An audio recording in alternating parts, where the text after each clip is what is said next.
difficulties. Unbelievable. As of course, some people have predicted this was going to happen, but it definitely does look like we have another kind of very similar disaster like we saw with Ron DeSantis, who previously was announcing his campaign on a Twitter space that crashed multiple amount of times. Now, there's videos and photos showing hundreds of thousands of people that are able to listen. Some people aren't able to listen. In the making of this video, we still cannot get into the main chat, the main space here in order to listen for this conversation, as it already is 6 minutes in, and it looks like Twitter is going through technical difficulties. It'll start at 8 minutes in. There you go. That also is going along the lines of what we were just talking about previously about numerology. Woo-woo and the nonsense! larger and something that we've been talking about for the last 2 hours in a very interesting conversation, as you guys also just brought up Jesus Christ and how mentioning him has a specific kind of effect on a lot of people. So before getting into all of that, I just clearly wanted to show people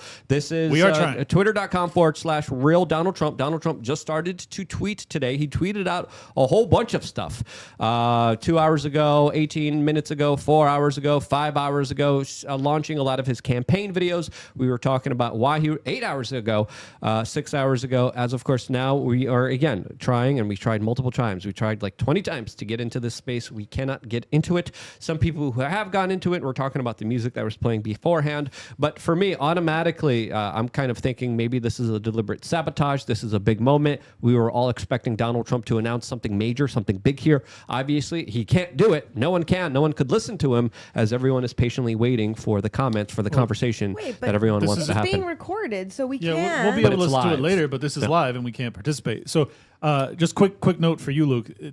In prior iterations of Twitter, aka X, Spaces did not work on desktop.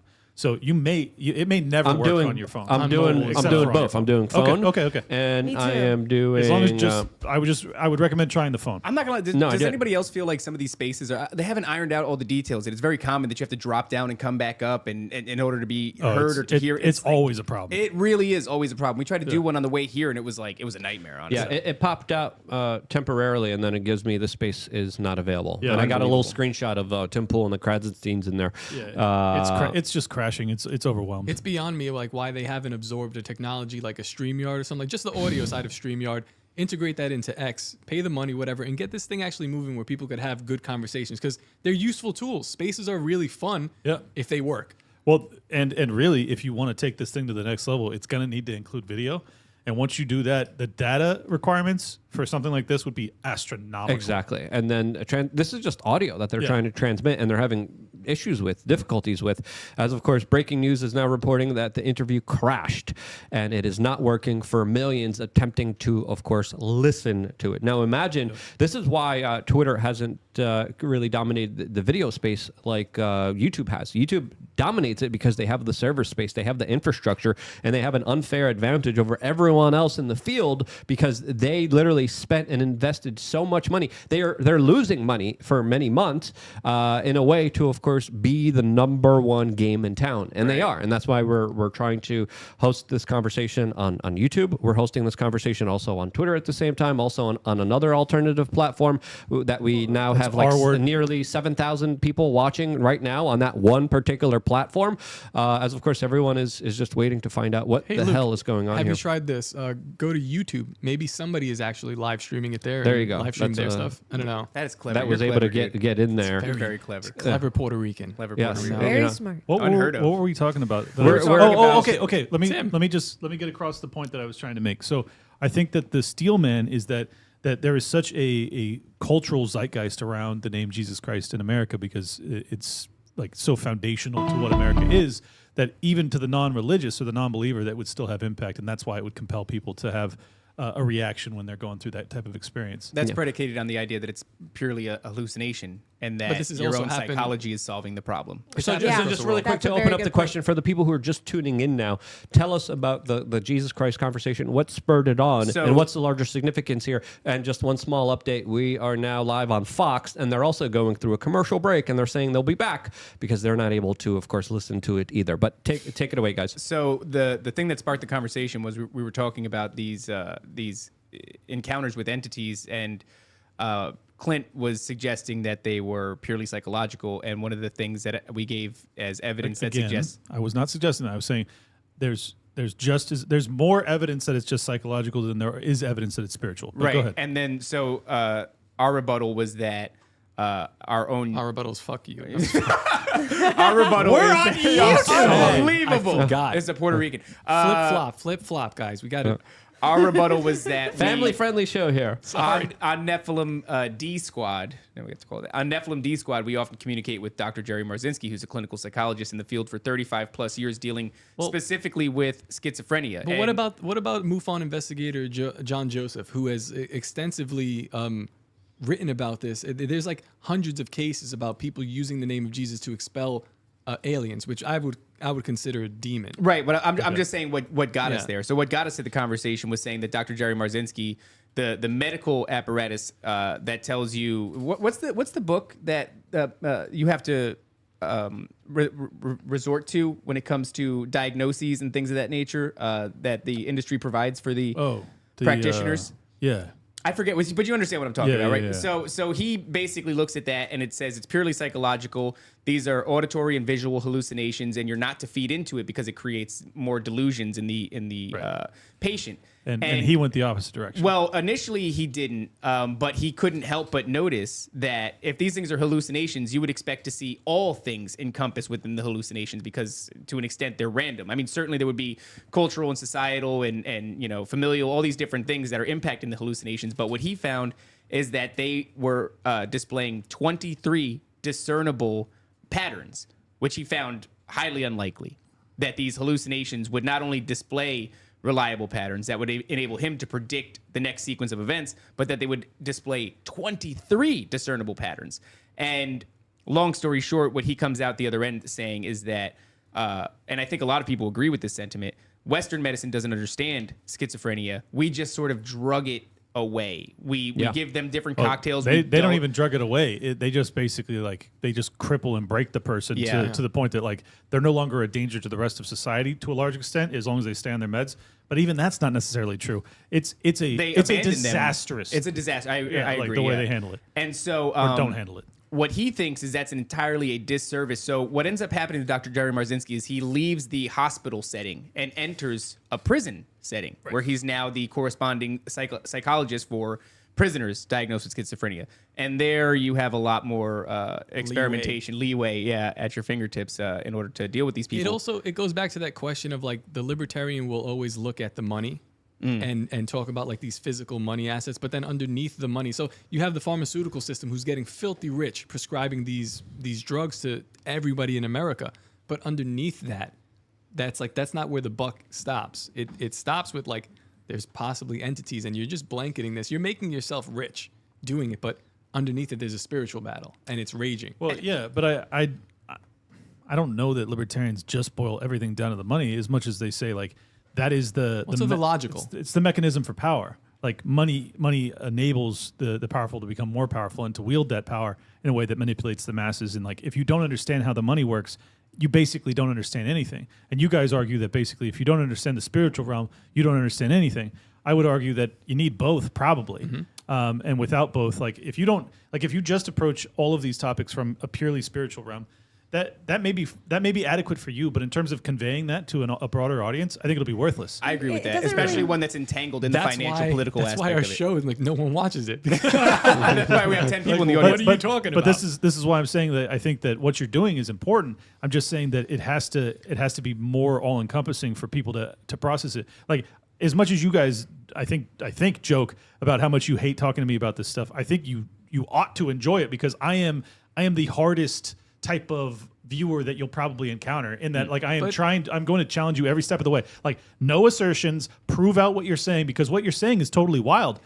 You should expect to have to prove it. Some of it is not really about being proven. This is some of it. It's experiential. You will find fine. it and you will be talking to the people that are going to resonate with what you're talking about. And Clint's going to have to experience it himself to get to be in the know. Let me present to you a what if. What if one of the most important things about life is intangible? What if it's possibly the most crucial, important component of the world that we inhabit, but it's not tangible in the sense of wait a second. Listen, true. it doesn't matter if we ever get Clint to change his mind, and I hope he never does, because our relationship has, for the last 3 years, has always been you coming with hard facts and me coming with bold lies.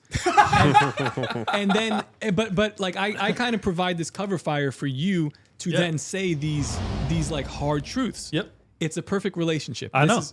I'm not. I don't want to change it either. I'm just saying. I'm just trying to. But I'm explain not lying though. I'm just saying it. I'm saying it as boldly as possible. Sometimes you are. Hey, that's for you to Depends figure if out. it's for funsies. If it's for funsies. That's the fun part, is that you never know which it is. Well, what do you think when you hear like and I'm not saying that this is the end all be all, but like let's say Sam Tripoli, he is always famously quoted for saying like they have all the money, they have all the power, they can print the money. Yeah. That's not about that. I've made that point myself without even And I'm hearing not it saying from, that has from to Sam. cause you to leap to a conclusion then, but it certainly makes this dynamic more fun to explore. Yeah, no. Look, I think that there are games above money, but like that doesn't mean that it goes spiritual necessarily. Now, does it mean that some of the people participating in it at the highest levels believe that it's spiritual? Of course. I'm still yet to be proven that there's any viability in their sick behavior on a spiritual level in terms of like, emboldening them or enriching them further. Like if that could be proven, that's a very interesting argument to be made, but that's a really scary path to go down, because basically what you're arguing at that point is that to be one of the most reprehensible people on the planet, there can come with that incredible wealth in this Why lifetime. would you go through such That seems great pretty lengths clear, though. to take kids to an island with a temple on it, The Owl of Minerva on with the the owl temple. of Minerva on the temple, to do these things with them? What is going on? Like, You're do you dressing them see in this? togas. I've explained this to you so many times. It's just a honeypot. It's just money. It's just Yeah. influence. Yes. So why is there a temple there? What is that thing there? What are we doing? Well, here? because they become lunatics. Because they're doing sick stuff, and like they have to. Or because doing sick stuff opens you up to entities that then drive you to lunacy.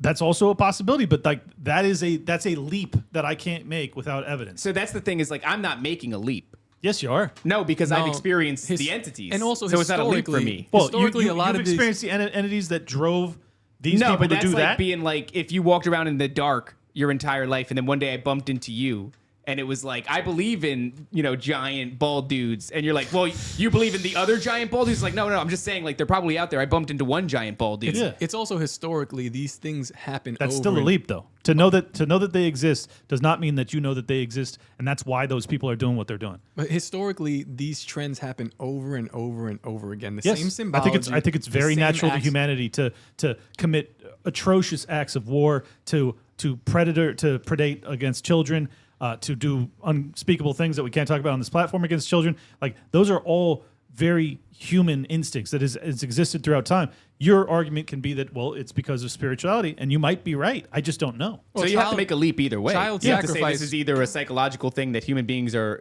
that's going to happen naturally, or that there is actually the component that everybody's been claiming for all these years that is, that does exist. Child human sacrifices happened all throughout time. Yep. In the early days of humankind, it was happening because they were offering these children to the Nephilim, and then they were offering them to gods. Right. Now it's just kind of for convenience. We have Planned Parenthoods all over the place, and there's just blood rituals happening everywhere.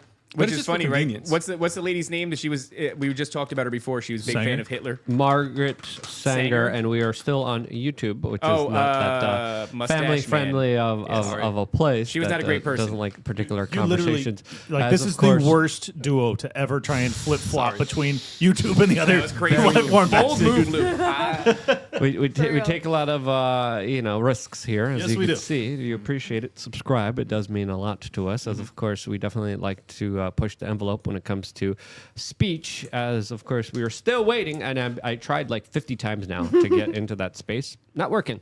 Some people who are hearing music, but clearly there's a lot of technical difficulties I right bet now. you it won't start until 8:30 or later. We're almost there. It's 8:20 now, and it's already 20 minutes since the two were supposed to talk to each other. This There's is a post from Elon about a DDoS attack. No way. Is that real? is there? Let's send minute ago. send that to me on Twitter. As of course, this is allegedly X servers right now.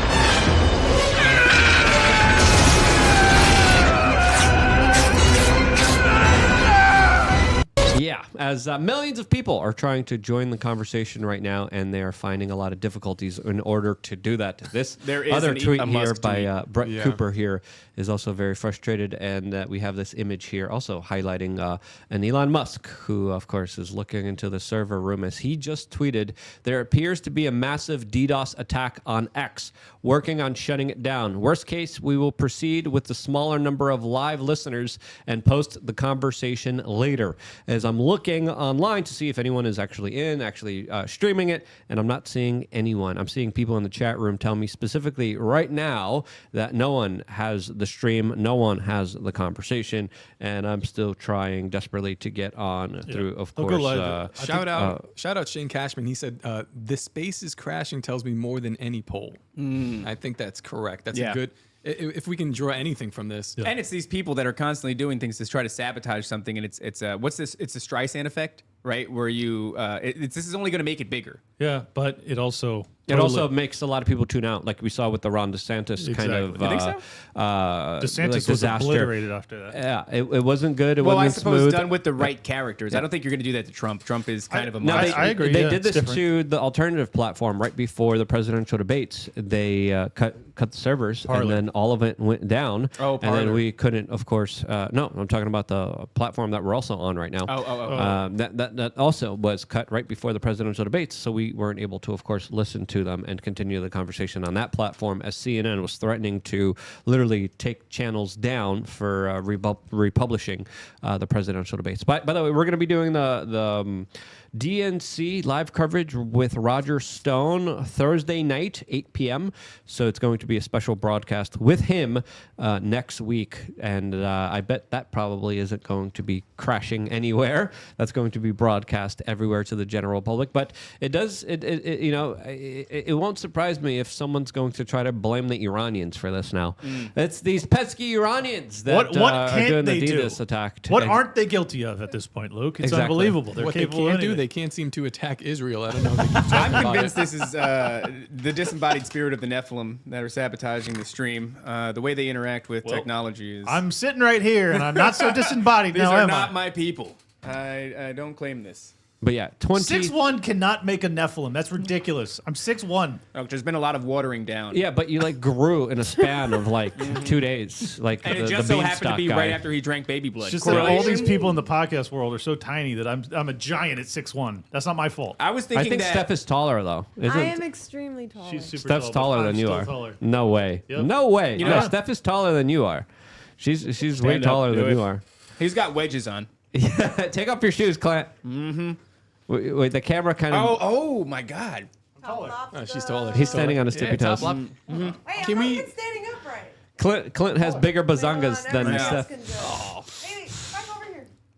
She's like, I don't buy it. Yeah.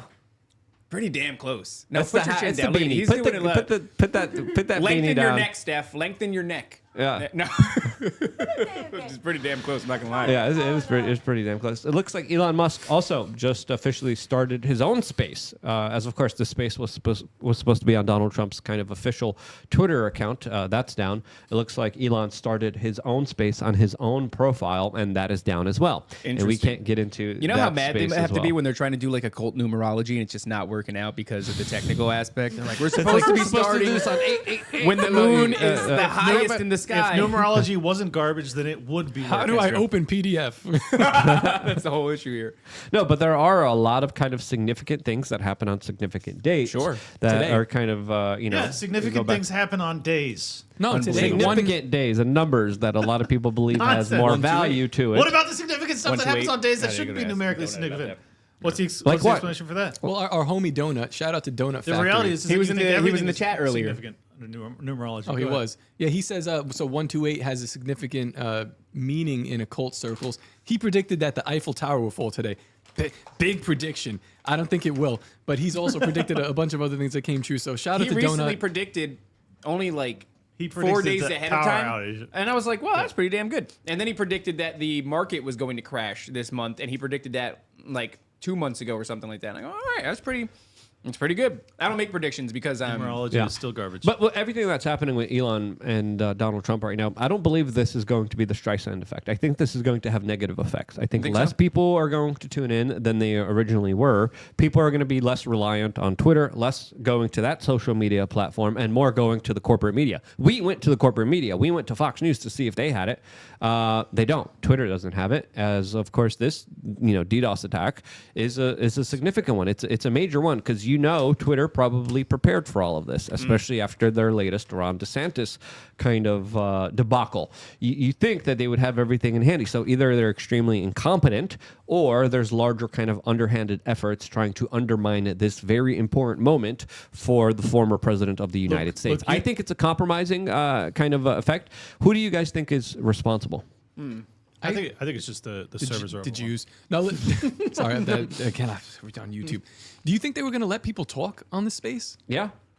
Oh, okay. I doubt it. Elon Musk specifically said he wants to have a conversation that's not scripted, that isn't of course something that is going to have any limits. Comments, though. And if people have specific questions and comments, to post them under the chat, like he did. That ain't he did talking specifically to here. Trump. That is just posting what you wanted to ask. And I do think that they're still going to achieve the goal that they wanted to achieve, which is they're going to have we're going to see for the next week or so a ton of virality come out of this conversation. The clips are going to go wild. They're going to be dissected. They're going to be talked about ad nauseum. That's why I can get behind the idea that this is going to be detrimental, this attack. But I also can see it going the other way too, where it's like, well, we're still going to get this conversation going in a much bigger way than it was before, this return of Trump to the platform. I think the only reason that it's a real letdown is that you would have seen, had this worked, I think you could have seen 50 million people listening simultaneously, and that would have been really powerful. Easy. And Elon Musk even just tweeted 3 minutes ago, we tested the system with 8 million concurrent listeners earlier today. 8? How many? 8 million.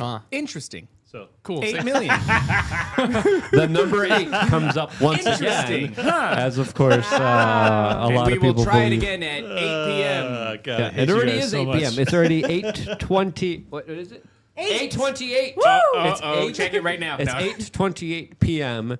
And it looks right now that again, Elon Musk, his Twitter account isn't working. Donald Trump's Twitter account isn't working, and it looks like we might not have a conversation between these two. Luke, are you prepared for the inevitability when our show does better views than like CNN does at primetime? Because like it's coming. You know, I wouldn't right? be surprised if Yeah, it's pretty damn comparable. Yeah, no, it probably is. But I'm just saying, like, we're really close. Yeah.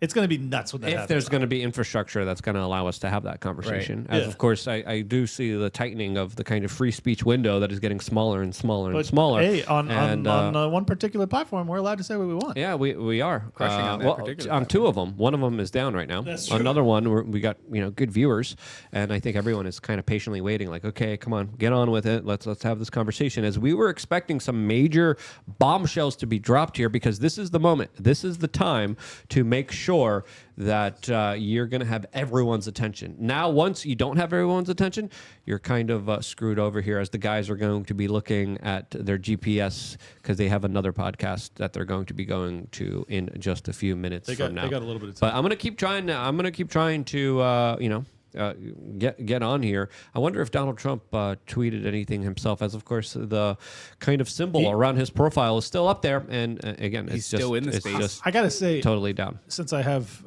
free time to fill, I'm really disappointed by Trump's return to Twitter, aka X. Like, it's none of it is him typing it. It is all from his campaign. There's none of the authentic kind of like just that he did all through 2015, 2016, 17. Kind of felt like he was shooting from the hip, just and lighting just the world on dunking. fire. Yeah. It was so much fun. It's very presidential. And if Yeah. I'm him, I'm responding to the corporate media. I'm trolling them. Yes. I'm sending out memes. I'm calling people fat. I'm Yeah, dude. No, 100%. I'm literally like Blast away. making Twitter great again, like he did before. Maybe and he whether wanted to you save agree, all that. Yeah, and whether you agree or disagree with his politics, That he was was fun. an entertaining, fun guy Yeah. that made the internet fun. This is not fun. Everything he's posting posted today has not been fun. Well, at all. we want the fun. Let's look Give at us it. the fun. 7 hours ago, he posted a kind of campaign speech. Are you better off now than you were when I was president? That's Again, Reagan. That's garbage. Exactly. He retweeted to Team Trump. He tweeted again, I'm going to be doing a live. Tweeted again, JonaldJTrump.com with a 34-second video. Should we play the video? Yeah, let's play it. This is the final battle.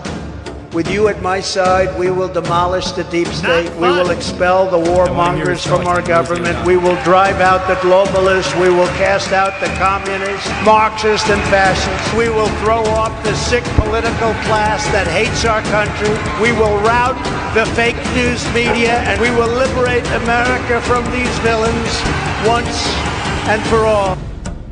It's a banger, though. No, That's it's a pretty not. good video. Our editor is better. Shout out Lane. Yeah. That's right, dude. This one was kind of, simple. Just black and white, I mean, him walking. it's fine. With, That's not the with point. the good The caption. point is he can put that anywhere. That he's been paying for that to be seen on look, YouTube he's and all these doing- other platforms. I'm saying, come on, guns ablazing. They took a shot at your boy less than a month ago. Unfiltered Where you thought. at? Can we Yeah. have some build up though? I mean, a little decorum. Let's have some build up. Yo, He gets his space and then this is gagoosh. the day. Oh, wait. This is the day. I think we're in. Yes. Holy We're smokes. in. We're officially in. Clip a moment. They're telling you, make these clips, baby.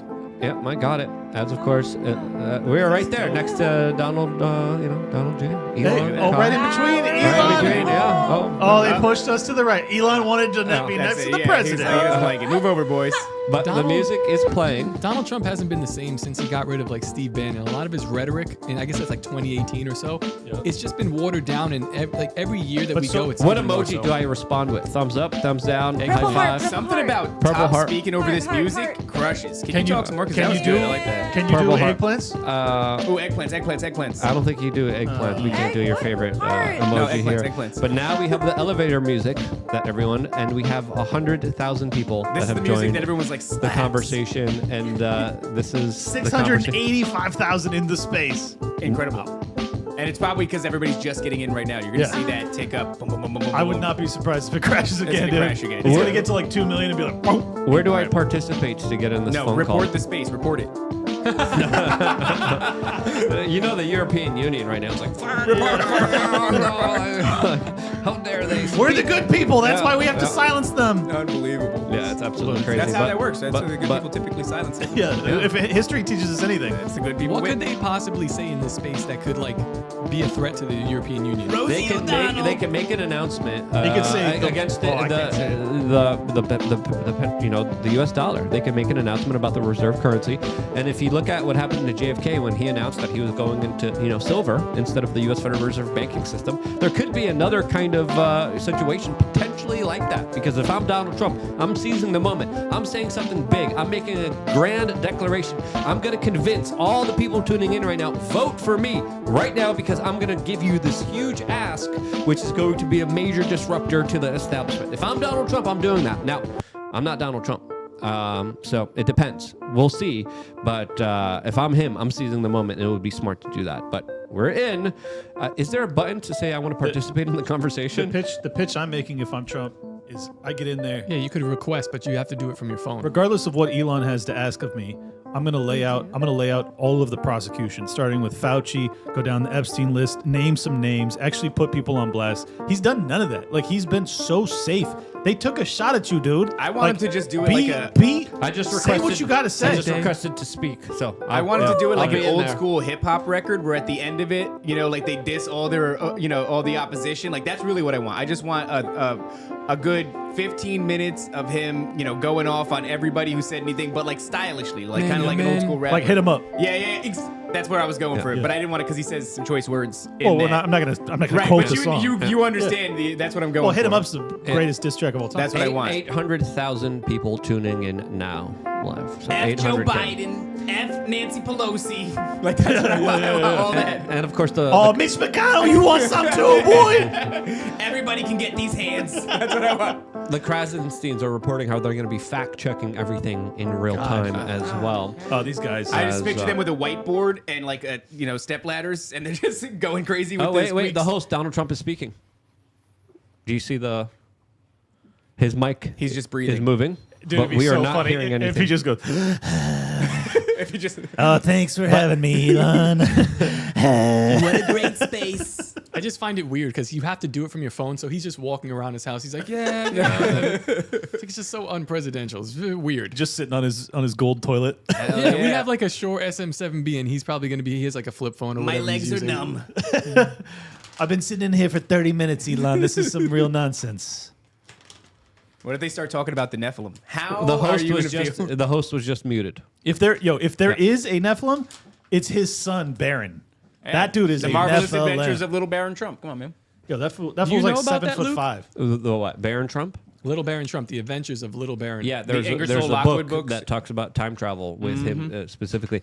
For the people who don't know, well, what's the short and sweet of it? It's narrated by a man named the Don, master of the universe, and it's all about a time traveling kind of a child from decadence. His name is Little Baron Trump. Have you read it? I have. You have?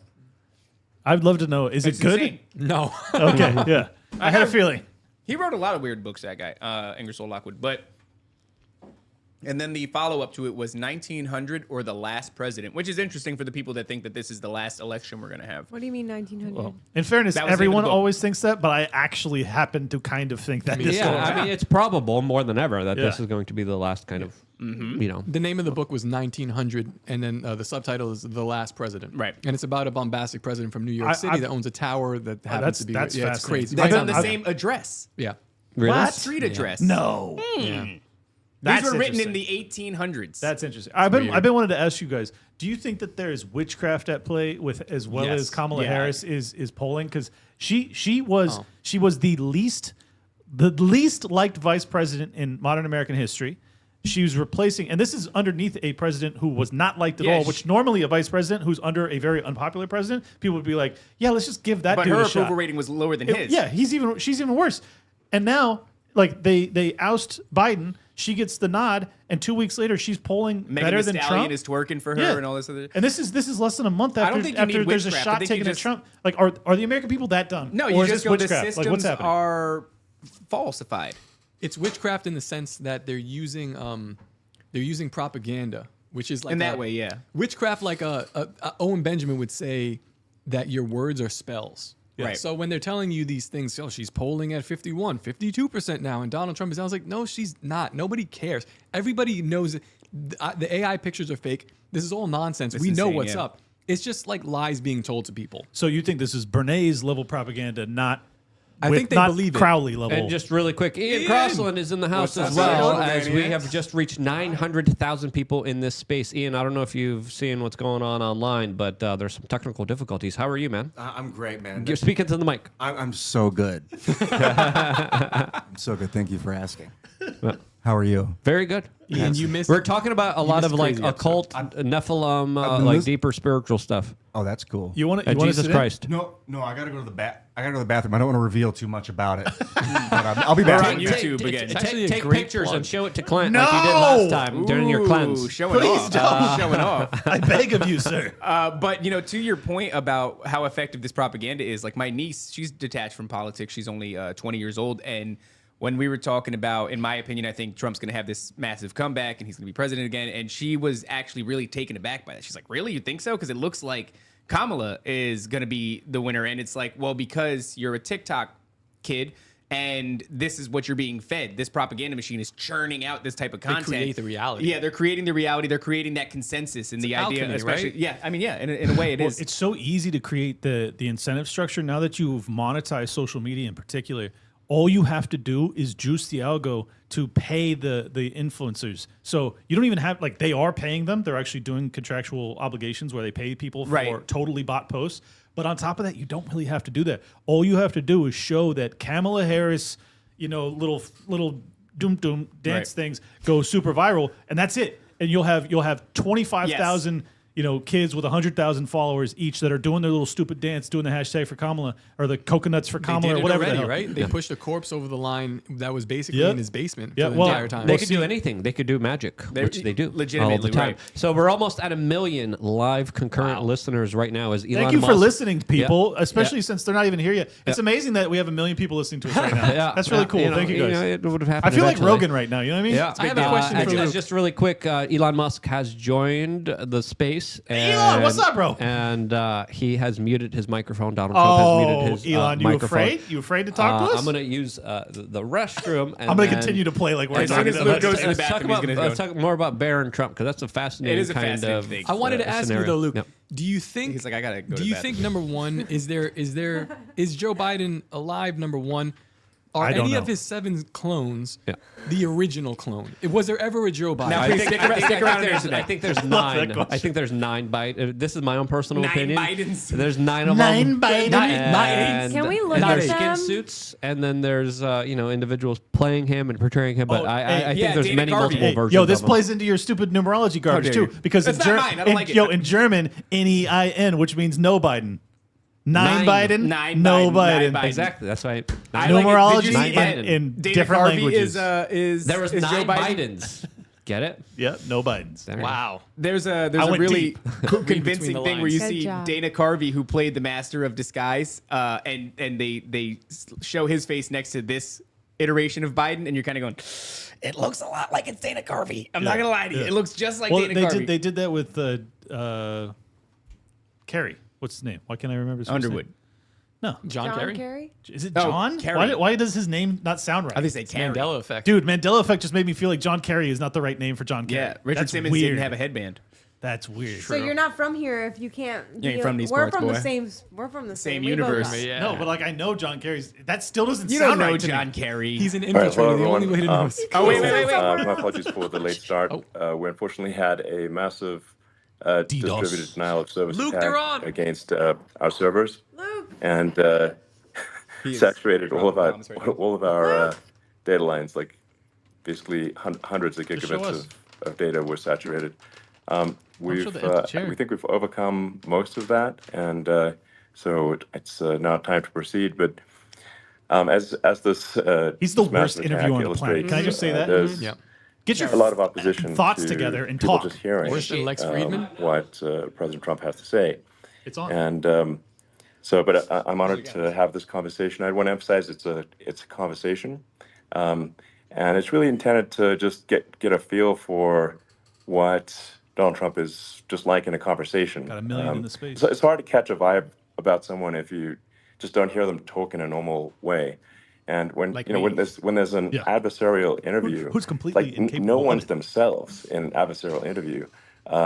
So and this is really aimed at kind of open-minded, independent voters who are just trying to make up their mind. So you can understand like what is what is it just like to have a conversation? So honored to shut up. Donald, great to What is it like to have a conversation? speak. We had really a bad at great it, though. conversation yesterday. As you mentioned yesterday, What does if it we could just mean record to that have a conversation conversation? and post it, it would have been This is the excellent. smartest, most wealthy I man hope on the we can have planet. something and I'm like that today. I don't think so. Well, I think we will. I'm pretty sure we will. And congratulations, because I see you broke every record in the book with so many millions of people, and it's an honor. It's like the We audience. view that as an tremendous. honor. And then you do want silencing of certain voices. Usually those are voices that have something to say that are constructive, oftentimes constructive. And Yeah. so we have to consider it an honor. But congratulations on breaking every record in the book tonight. That's great. Well, thank you. What can I say? maybe, Top draw. we could start That's what off they say with, about Dunn. Top draw Dunn. I mean, the assassination attempt, which was an incredible thing, and I have to say that your actions after that assassination attempt were inspiring.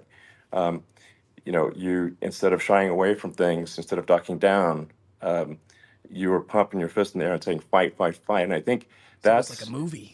I mean, the president of the United States represents America, and I think that is America. That is strength under fire, and so that's a big part of the reason why I was excited to endorse you as the president of the United States for having another term here.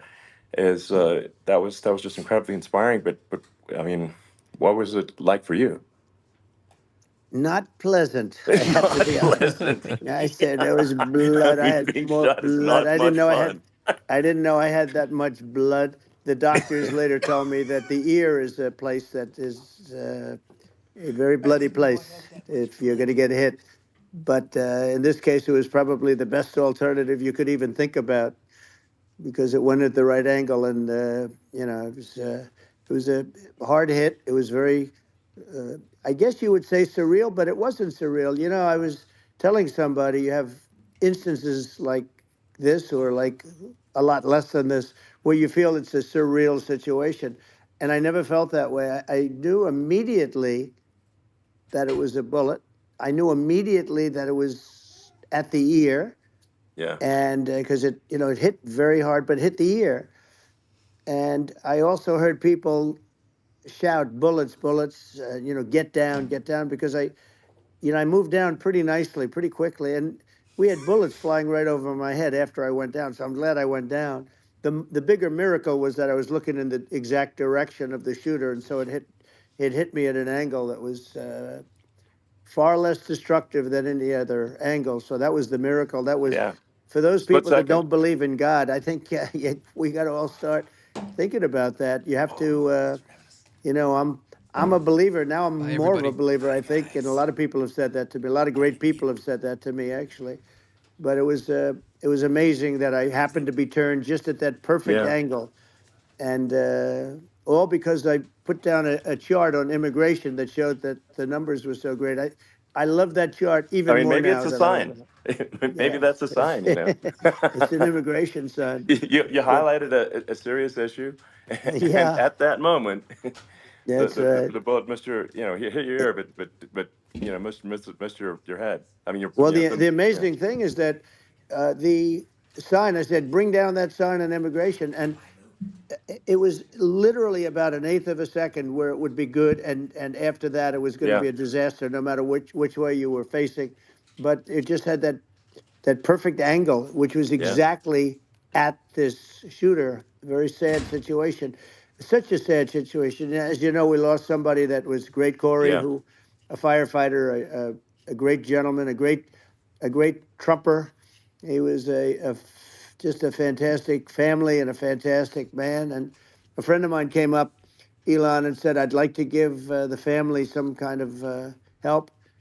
And I said, all right, that's great. He said, do you mind? I said, I don't mind at all. And he wrote out a check for $1 million, gave it to the wife. And, she said, this is really nice, but I'd rather have my husband back, which is a nice thing for somebody to say, to be honest. She's great. The family is great.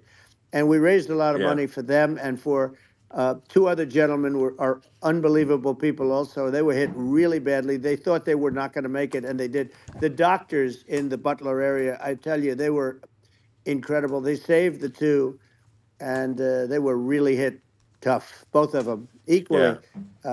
And we thought, my first question was because I heard bullets flying over me, and I said, how many people were killed? Because we had a massive crowd there, a tremendous thousands and thousands of people, and there was no land. I mean, it was all people. So I said, how many people have been killed? Because I knew there were other shots being fired.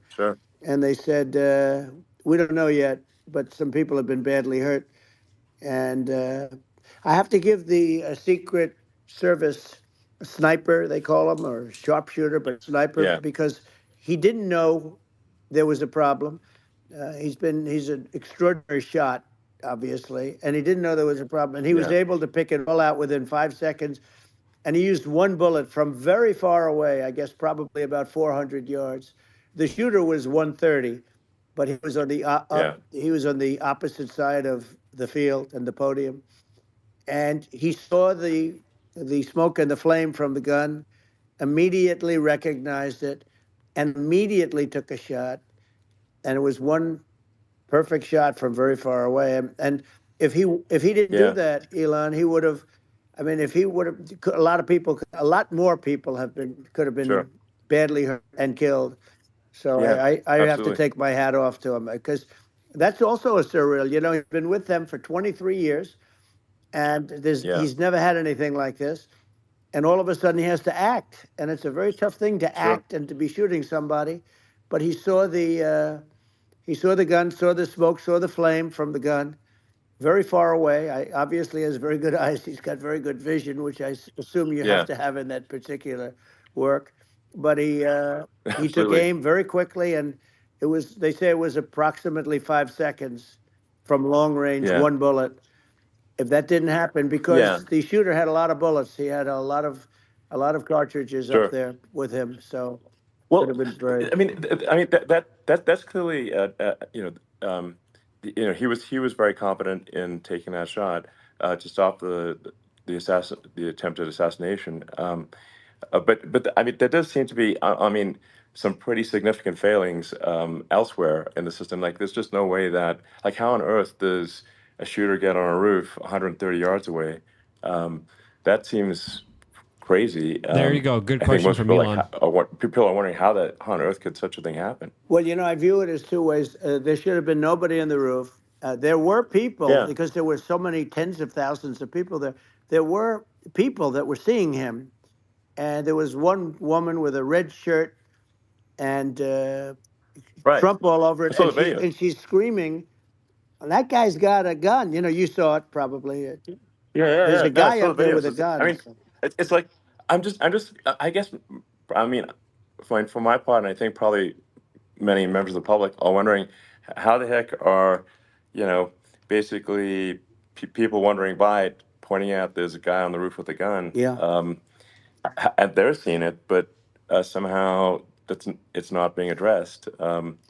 That does seem crazy. Well, they're going to learn from this. The communication between the local police, who sort of had an idea, and then ultimately a man lifted himself up to the roof, could barely do it because he was pulling himself up, and Yeah. he saw the man with the gun. The man with the gun pointed the gun at him. He thought he was probably going to get shot, but he was like pulling himself up, and because of that, he couldn't get to his gun. And he fell down, actually very badly hurt his leg, his ankle. I hear very badly, Okay. but he fell down. And he did, from what I understand, he did say there's a guy up there with a gun. And the shooting started very quickly after that. I think it forced the shooter to go maybe quicker. He was supposed to be a very good shot. Yeah. My sons, Don and Eric, they can't believe what happened, but they said from 130 yards, a bad shot would hit that target almost every time. They said it's like in golf, Yeah. sinking a 2-foot putt. Yeah, it's not a No, tough shot. it's not a long shot. The Secret Service person had the long shot. He had triple the Yeah. distance actually. So it was a terrible thing.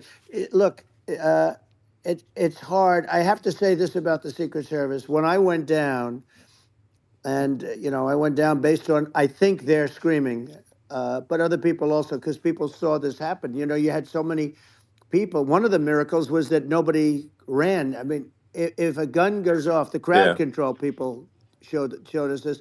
When guns go off, and it does happen in stadiums at a soccer match or some kind of a match, everybody flees. They call it a stampede, like cattle. But everybody, and a lot of Yeah. people get killed with those stampedes. We had Sure. more people than you'd have at, some of these matches or these games, and nobody left. You had a small group behind us in the grandstand, and that was full. And you look at it as it was taking place, and normally they'd be running. They didn't leave. They saw that I was hurt. They saw a lot of blood, and they saw that I went down. And it's almost like they wanted to be with me. Well, out front, you had thousands, tens of thousands of people. As far as the eye could see, you had people in Butler, as far as the eye could see, and Yeah. and a lot of press too. There was many cameras on watching this.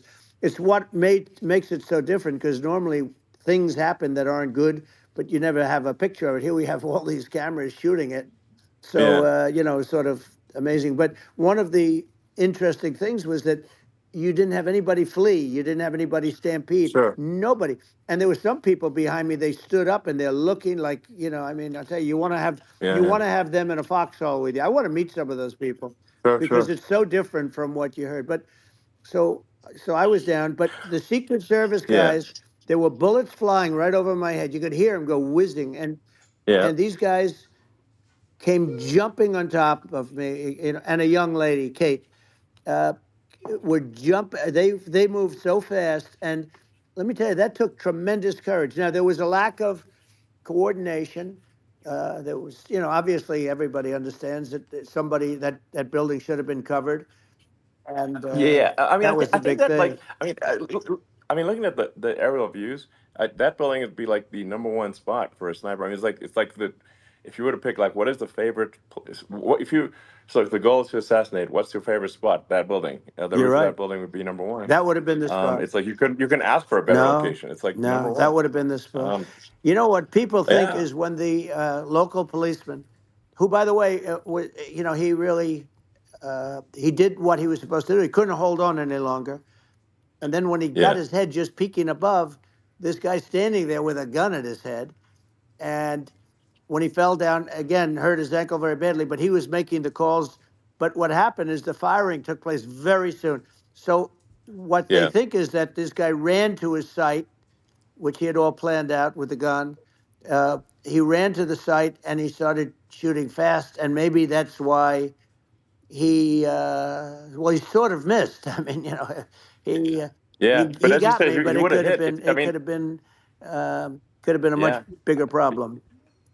But he totally would have hit if you hadn't turned your head. So, there was it was a very near thing. It was a miracle. If I hadn't turned my head, yeah, I would not be talking to you right now. As much as I like you, exactly. I would not. Yeah, I would not be talking to you. Maybe talking to me from another realm, perhaps. Yeah, that's right. We'd be talking from a different place.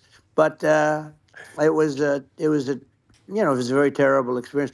The Butler Hospital, they did such a great job. The doctors were so good. Everybody was so good. There was a mistake. If somebody knew, because people were hearing that, there was just a bad feeling that somebody was around. You know that story now. It's been And if somebody could have said, because they've oftentimes said, like there'd be a lightning storm or something. Because I've done, I think, over 300. I think I did a lot more than that, but we did a lot. And oftentimes they'll say, "Sir, could you wait 10 minutes, please? Sir, could you wait 20 minutes? There's a storm overhead or lightning or something," right? And that happens often. Yeah. And this would have been a perfect time for that to have happened, but it didn't. It didn't get coordinated. Yeah, that you're was not crazy. the problem. Trump does sound like he has a lisp. Well, he's on a crappy microphone. I think your actions in the heat of fire, and what I find admirable there was that you can't fake bravery under such circumstances. The courage is instinctual or it is not. It's not a rehearsed action. And so I just want to say that I think a lot of people admire your courage under fire there. And so thank you very much. I appreciate it. I didn't think of it. I just wanted to get up, and I wanted to stand up. I wanted to let people know. I felt I was good when they were on top of me, covering me, actually, very much covering me, and very bravely. But I wanted to get up. I said, I want to get up, and they wanted. They have everything there. They wanted stretcher. I didn't like the stretcher. And I knew I was hit in the ear, but I knew I wasn't hit anywhere else. They felt I was hit someplace else because it was such a lot of blood. And they were sure that I was hit someplace else. And they were saying, "Sir, you were hit in more than the ear." I said, "Nope, I was hit in the ear. I want to get up. Let me get up." And so I got up, and the crowd didn't know what to think. I mean, this was so many people, and you could see they were confused. They didn't know what to think. And I wanted to let them know I was okay. It was very important for me to let them know that. And they went wild. You've seen the after. They didn't go wild when I got up because they didn't know, was I alive? You really couldn't tell. When I stood up before the hand, before the fist in the air, they didn't know if I was alive. Nobody did. And when I put the fist up, they were just relieved and happy and thrilled, and the place went crazy. It was pretty amazing. Yeah. It was a terrible thing, but it was incredibly moving. Yeah. Well, and I mean, speaking of the sort of slide that got you to turn that saved your life, really, was the illegal immigration slide. Maybe this, maybe this is worth talking about that. It was that slide saved your life. No, the illegal immigration saved my life. You're right, but it was, I had to be at that exact angle. I mean, that's a great one. saved by illegal You know, immigration. the I'm incredible sad. thing, though, when you talk about the odds, you had to be exactly at that angle. But the Yeah, incredible thing is that the chart, I used it less than 20% of the time. It was just a moment. yeah, It's always on my left, never my right, and it's always at the end of the speech. So here yeah. we have it. It's on the right, not the left. It's at the beginning, not the end. And even the people that put it up, they were unprepared, and they did a great job. They got it up immediately, fortunately. But I looked to the right, and the bullet came whizzing by, hitting my ear. So it was amazing. But when you think of the odds of that, and Yeah, yeah, you know that normally you wouldn't use it. Normally I wouldn't have the thing, and then it would yeah. have been a very different story. It's very much. I say an act of God. It's a miracle that it happened, and I'm Sure. honored by it. I'm honored by it. Well, what were you about to say about illegal immigration before you were rudely interrupted with a Well, I was bullet? going to say how good the numbers were. By the way, we're going back to Butler, and we're going to go Great. back in October. We're all set up, and the people are fantastic in Butler. It's a great area. Great. These are incredible people. Like the three that, in the case of Corey killed, and the other two, the families are. I got to know them a little bit, and the families are great. But we're going back to Butler, and I think I'll probably start by saying, as I was saying, As, yeah, as you were prior to saying. being so So, horribly interrupted. yeah, But yeah. So rudely interrupted by an yeah, assassination so I was. attempt. But no, but the chart, Some people have no manners. Elon, the chart was just a chart that in my last week we had the best illegal immigration numbers, meaning stopping. It was at the lowest. You've seen the chart. It's become quite a famous Yeah, chart, yeah, but that was the lowest yeah, point ever recorded. It was a really, I mean, I was very proud of those numbers. And then you see what happened with these people, Kamala and Joe. You see what happened. They just let it go. I had remain in Mexico policies. I had all these different policies that was so good.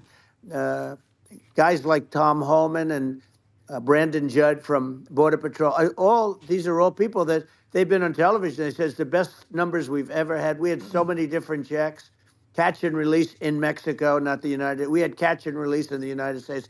We had it in Mexico. We had so many things. We had things where many people come in there, they have contagious diseases. We had everything passed. If you have a contagious disease, I'm sorry, but we cannot allow you into the country. So we were setting yeah. literally records, and all I was doing is showing that, and I use it sometimes, Sure. and in this case, I'm glad I used it. I can tell you that, but they were fantastic numbers. But I'm going to sleep with that chart always. I'll be sleeping with that chart. That chart was very important for a lot of reasons. Well, I mean, would it be accurate to say that you're supportive of legal immigration, but we also need to shut down illegal immigration and especially unvetted illegal Yes. immigration because and that's not the same as saying that everyone who's an illegal immigrant is bad. In fact, I think most people who are illegal immigrants are actually good, but you can't tell the difference unless there's a solid vetting of who comes across the border. Does that accurately 100%. represent your position? I say it Okay. very simply. They have to come in legally. They have to be checked. Yeah. Because look, Kamala was the border czar. Now she's denying it. Everything that I do, she's saying she was strong on the border. We're going to be strong. Well, she doesn't have to say it. She could close it up right now. They could do things right now. It's horrible. No tax on tips, and all of a sudden she's making a speech and there will be no tax on tips. I said that months ago. And by the way, they had just the opposite. They had not only tax on tips, but they hired 88,000 IRS agents, and many of them were assigned to go get waitresses and caddies and all of this on tips. They have a policy. They had a policy that they were really going to go after you, and were really harassing people horribly. And then all of a sudden, for politics, she says, she comes out with what I said, which I think is terrible. And I think it's also hitting them very hard. These people are fake. Now they're also saying they did a good job on the border. We had the worst numbers in the history of the world, not of our country. There's never been a country in history that has had a catastrophe like this. We've had I believe, and I think you believe this too, you hear 12 million, 13. I believe it's over 20 million people came into our country, many coming from jails, from prisons, from mental institutions, or a bigger version of that is insane asylums, and many are terrorists. And I'll tell you what, they're coming not just from South America, they're coming from Africa, they're coming from all over the world. They're coming from Asia, they're coming from the Middle East, they're coming from countries that are stupidly and horribly bombing Israel October 7th. They're coming from all over the world. And you look at, it's so sad, October 7th, because it should have never happened. It's so sad when you look at Ukraine. It should have never happened. We have a defective government. These are defective people, and they're not people that should be running it. But where you see it the best is the border, because you have millions of people coming in a month, and then she gets up and she tries to pretend like she's going to do something. She had 3.5 years. And by the way, they have another 5 months that they can do something, but they won't do anything. It's all talk. She's incompetent and he's incompetent. And frankly, I think that she's more incompetent than he is. And that's saying something, because he's not too good. Yeah. No, I think it is essential to have a secure border. I mean, you're really not a country unless you have a secure border. And secure elections, too.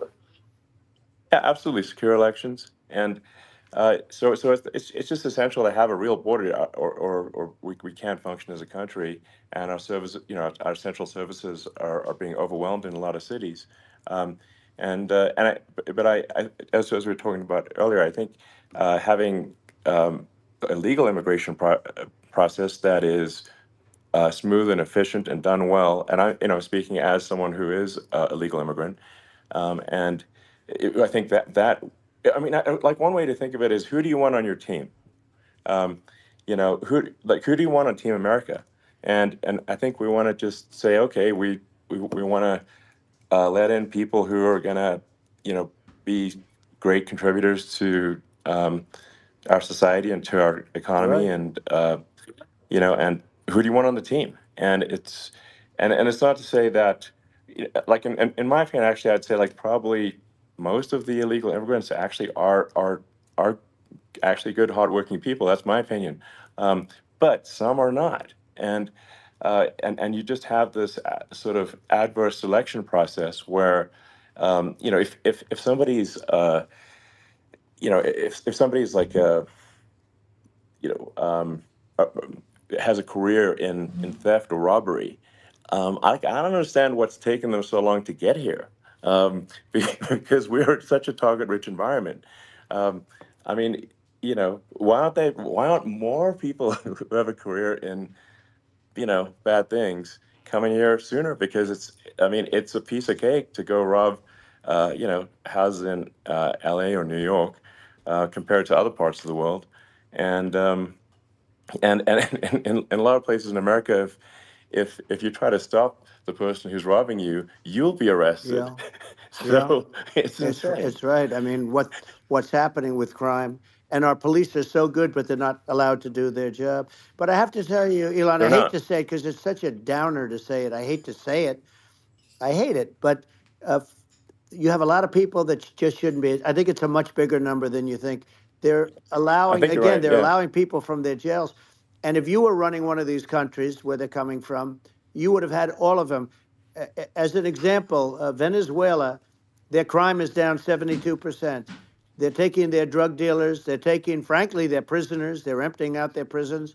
They're taking their criminals, their murderers, their rapists, and they're delivering them into. But that's what Castro did. Yeah, well, he did on a much smaller scale. Yeah. It was a much smaller scale. But this is a massive scale because this is being done worldwide.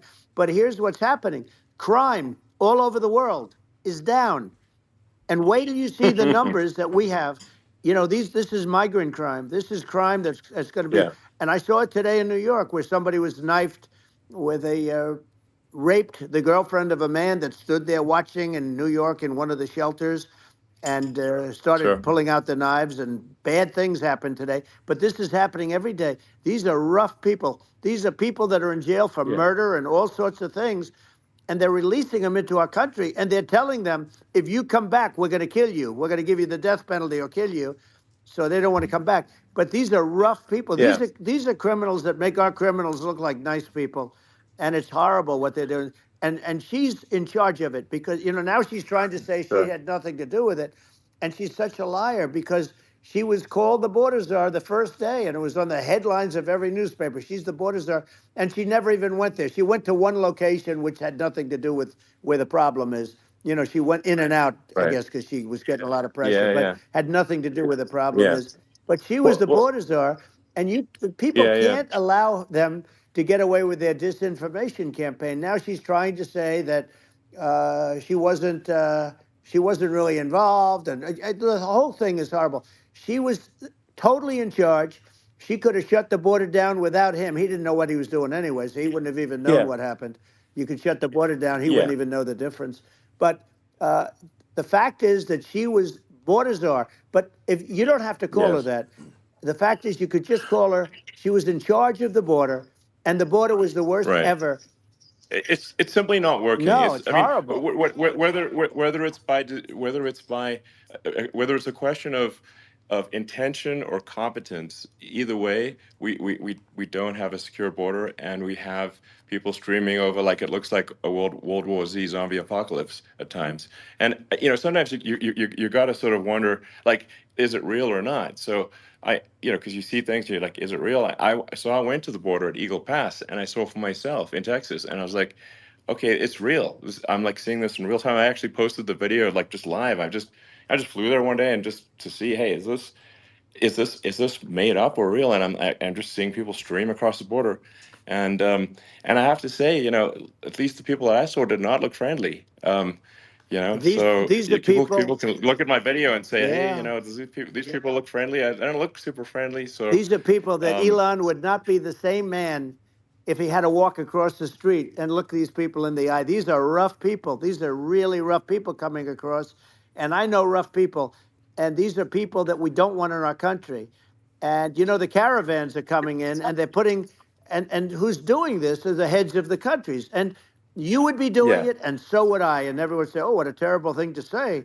The fact is, it's brilliant for them because they're taking all of their bad people, really bad people. And I hate to say this, the reason the numbers are much bigger than you would think is they're also taking their non-productive people. Now, these aren't people that will kill you.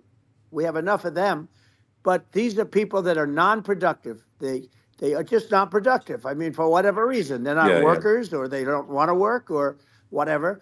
And these countries are getting rid of non-productive people in the caravans in many cases. And they're also getting rid of their murderers and their drug dealers and the people that are really brutal people. And they're coming into our country at levels that have never been seen before. And I saw an ad just before I got on the air. I'm walking over here, and I saw an ad by Kamala saying how she is going to provide border security. Where has she been for 3.5 years? For 3.5 years, we have 20 million people for it. It's a terrible thing. I think this, frankly, I think this is a fundamental existential issue for the United States. And if we have another 4 more years of open borders, and it's going to be even worse with another 4 more years, it's going to be even worse than it's been for the past 3.5 years. I'm not sure we've got a country. You don't have a country left. Elon, if they get in, you will have 50 to 60 million people from all over the world, not South America only. We think of South America, we think of Honduras and El Salvador, Guatemala, and Mexico, the 4. But it's not that. It's everywhere. They're coming in from everywhere. And I had to stay in Mexico. Yeah, I think this is a super important point. Like people, it's like basically when I went down there, I was like, well, where are people from? It's like almost no one was from Mexico. No, Mexico less. It's just the border. It's just the border with Mexico. But the people coming in, it's Earth, the rest of Earth, and America is only about 4 or 5% of the population of Earth. It would only take a few percent of the rest of Earth to overwhelm everything in the US. We're already overwhelmed, Elon. We're overwhelmed. You had to see the news tonight about New York, and I love that place. And what they're doing to it is horrible. What they're doing to it, and all the courts do is they try and focus on Trump. Okay, then let's focus on Trump, who did nothing wrong. I complain about a rigged election. Elon, what's happened is unbelievable. You have from Africa, from the Congo, they're coming, from the Congo. And 22 people came in from the Congo recently, and they're murderers. And they drop them, they take them out of jails, which is very expensive, to maintain the jails, although they don't do too much maintaining, I can tell you. But they take them out of jails, prisons, they take them out, and they bring them to the United States. They deposit them in the United States and say, don't ever come back or you're going to be executed. And they don't want to come back. But they won't come back. Sure. But they're coming from Africa. They're coming from Asia. They're coming from the Middle East. They're coming from South America. Well, just They're Earth, coming from rest of Earth, everywhere. basically. And there are a lot of Yeah, really everywhere on bad Earth. ones. It's just an everywhere on Earth thing, and it's just not possible for the United States to absorb everyone from Earth, or even a few percent of the rest of Earth. It's just not possible. Well, So Elon, we're going to have, just to yeah. finish this up, we're going to have the largest deportation in history of this country, and we have no choice. Otherwise, we're going to have a country, what they've done to our country. Think of it, with in Venezuela and in some of these other countries, crime is down 50, 60, 70, 80%. And you would be the same. You would have. Yeah. I'll tell you what. Venezuela has not gotten rid of all of them. They've gotten rid of about 70% of their really bad people. Their jails are about 50% put into the United States. Same with other countries. Sure. Some are 30%. Some are at 50%. They're all different. But the bottom line is they're all going to be at 100%. Why wouldn't you put 100% of it? Yeah. And they're doing it right now while this third-rate phony candidate. Don't forget, I beat Biden. He failed in the debate miserably, and some people said, "Oh, gee, it's too bad. It's too bad he did so badly," or "I did well in the debate." The first night they said, "Wow." One of the people at CNN said that was the greatest debate performance I've ever witnessed. And then 2 days later, they didn't talk about that. They just said he was bad. But that's okay. That's the way I get treated, and I don't mind that at all. What I can tell you is this. We cannot have a Democrat. We cannot have her. She's incompetent. She's as bad as Biden in a different. Yeah. Look, she hasn't done an interview since this whole scam started. And say what you want. This was a coup. This was a coup of a president of the United States. He didn't want to leave, and they said we can do it the nice way or we can do it the hard way. Yeah, they just took him out back behind the shed and basically shot him. What they did with this guy, and I'm no fan of his, and he was a horrible president, the worst president in history. And one of the reasons he was so bad, first of all, the Israeli attack would have never happened. Russia would never have attacked Ukraine, and we'd have no inflation. And we wouldn't have had the Afghanistan mess, if you think of it. Well, and we wouldn't have had Afghanistan. But we think of it, you take a few of those events away, and we have a different world. We would also have inflation was caused by oil. Yeah, I think you're making an excellent point here, which is that when other countries can, that are thinking about invading or doing bad things, when they're thinking about that, they're thinking about, okay, what's the American president going to do? And do they fear the American president, or is it someone they do not respect and do not fear? And I think they would. They rightfully be. I mean, but look at the footage with the assassination. They're like, okay, President Trump is like, don't mess with me. I mean, that's like. Whereas I think people are not going to be, and they obviously have not been at all intimidated by Biden, and they certainly will not be intimidated by Kamala. And you have to really think of that in the context of global security. That if the American president is someone that, like, evil dictators are scared of, that makes a huge difference to the security of the world. So I had a good relationship with Putin, despite the Russia hoax that lasted for over 2 years. Just a hoax created by Hillary Clinton and Adam Schiff, some just bad people, just sick people, frankly. I mean, Schiff is a sick person. He's going to end up probably being a senator. It's hard to believe. The whole thing is hard to believe. But, they put our country in danger with that stuff, too. They actually, when they make up stories, and you have to fight your way out of it for a long time. But I know Putin very well. I got along with him very well. He respected me, and it's just one of those things. And we would talk a lot about, Ukraine. It was the apple of his eye. But I said, don't ever do it. Don't ever do it. You know, I shut down Nord Stream 2. That was the big oil pipeline, the biggest, I think, the biggest pipeline in the world going all over Europe. I shut it down. Biden came, and then they say, I loved Russia. I was a friend of Putin, and I loved Russia. No, he actually said to me one time, he said, if you're my friend, I'd hate to see you as an enemy. I shut down his pipeline, the biggest pipeline. They were looking at that to fund, and this pathetic president gets in there. And the first thing he did, one of the early things he did, is he shut down Keystone XL pipeline, which is our pipeline that would have employed 48,000 people, pipeline workers, shuts it down. That was, a massive job that Obama refused to allow. Yeah. I allowed it in my first week because it was jobs and it moved oil. And by the way, in a much more environmentally friendly way. It's underground. It's not a truck that catches on fire or a train that catches on fire. But think of it. He shut down the XL pipeline, the Keystone XL pipeline. Yeah. He shuts that down, and he approves the Russian pipeline. Yeah, it doesn't make any Right? sense. It's inconsistent. Certainly, but I mean, I think it's just worth emphasizing, to listeners, the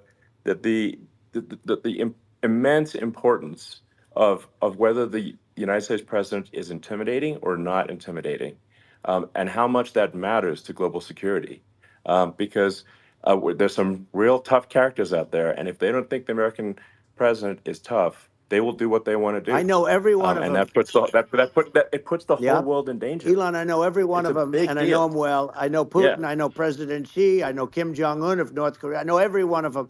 And let me tell you, people will say, oh, this is terrible. He said, I'm not saying anything good or bad. They're at the top of their game. They're tough. They're smart. They're vicious.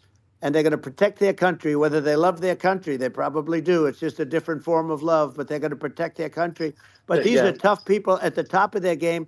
And when they see a Kamala or when they see Biden, Sleepy Joe, they can't even believe it. They can't believe this happened. All the stuff that you're seeing now, all the horror that you look at Israel, they're all waiting for an attack from Iran. Iran would not be attacking, believe me. When I was there, and I say it with respect, because I think we would have been good with Iran. I don't want to do anything bad to Iran, but they knew not to mess around. Iran was broke because I told China, if you buy from Iran oil, it's all about the oil. That's where the money is. But if you buy oil from Iran, you're not going to do any business with the United States. And I meant it. And they said, we'll pass. Yeah. They didn't buy oil. Other countries, likewise. Sure. You want to buy, you're not doing business with the United States. And they were at a point where they had no money for Hamas. They had no money for Hezbollah. They had no money for any of these instruments of terror. And it was amazing. In fact, there were articles when I was leaving, which is hard to believe, actually, especially when you look at what's happened to our country. Our country is so bad right now. It's such a different place. We were respected. Think of it. 4 years ago, we were so respected to a point where when I said don't buy oil, they didn't buy oil. But they had no money, and Israel would have never been attacked. It is zero chance. And again, I said to Vladimir Putin, I said, don't do it. You can't do it, Vladimir. You do it, it's going to be a bad day. You cannot do it. And I told him things that what I do, and he said, no way. And I said, way. And it's the last time we ever had the conversation. He would never have done. I got along well with him. I hope to get along well with him again. Getting along well with them is a good thing, not a bad thing. I got along well with Kim Jong-un. When I met with President Obama just before entering, it's a sort of a ritual. And I sat down with him and we talked. It was supposed to be for a very short period of time. It turned out to be a long period of time. I said, what's the biggest problem? He said, North Korea.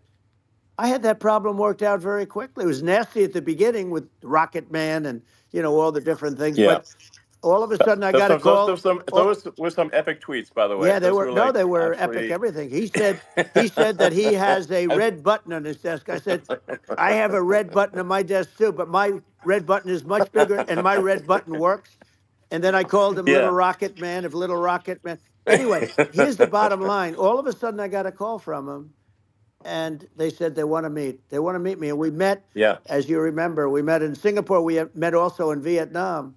And I got along with him great. We Yeah. were in no danger. But Yeah. President Obama, It's because thought they we were going respond. to end up in a Yeah. war, a nuclear war with him. And let me tell you, he's Yeah. got a It's not lot of true. nuclear stuff too. He's Exactly. got plenty of nuclear. It's He can do plenty of damage. it's So yes. I mean, it's because I mean, people like Kim Jong Un, they respond to yeah. strength, not weakness. Well, And he and he and I got it. if you He and I project had a good strength, relationship. you're yeah. Remember I met him and we walked onto his land. Nobody ever walked onto his land before.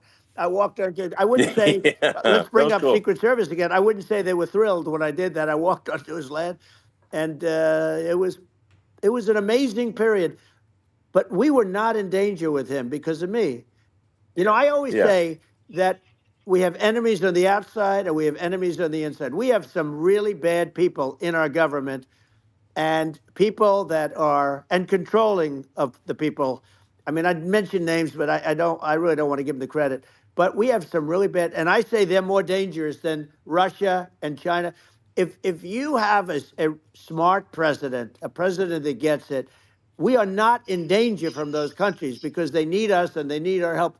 I mean, we forced Obama, if you think about it, Obama and Biden, and Bush to a certain extent, in all fairness, forced Russia and China together. And if you're a history student, the first thing you learn is you cannot let Russia and China align. But then they also got, if you take a look, Iran, and they have North Korea. That's, they call it the axis of evil. In the old days, you had the axis of evil. Here we have a modern day axis of evil.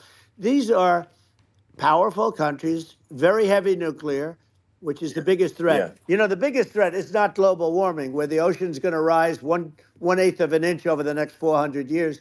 And you'll have more oceanfront property, right? The biggest threat is not that. The biggest threat is nuclear warming, because we have 5 countries now that have significant nuclear power, and we have to not allow anything to happen with stupid people like Biden. Biden did something with Russia. There was no chance of him ever going in. And when I left, and then after I left, they started forming big armies on the border with Ukraine, right? And I looked at that, and I thought he was doing that because Putin's a good negotiator. I thought he was doing that to negotiate. But then Biden started saying such stupid things. For instance, he said that it can be a NATO country. Now, Russia, for as long as there's been NATO, has said we're never going to agree to that. And we go right up front and say that. And we did things and said things through this president with a low IQ, very low IQ. He had a low IQ 30 years ago, by the way, but now he might not even have a IQ at all. There's nothing on the board that goes this low. He said things that were so stupid that war would have been, that war had zero chance of happening if I were there. Zero chance. He was saying everything the opposite. Everything the opposite. And it's so sad because many more people have been killed in Ukraine than you read about. You don't read about how bloody it is and how disastrous. Sure. Hey, look, just in the 2 armies, you lost 500,000 people. And, Ukraine's having a hard time. Ukraine, I don't know if you saw the article recently, and it's true. You don't hear the true story. But if you think about it, Russia's gone, Russia defeated Germany with us, and they defeated Napoleon. They've been around a long time. They're a big fighting force. Yeah. Sure. And it's very unfair. And Ukraine now doesn't have enough men. They're now using young men and very old men to fight. And we're in a very bad position. And I'm not going to blame exclusively, but I can tell you I could have stopped that. And a smart president could have stopped that. It wouldn't have happened.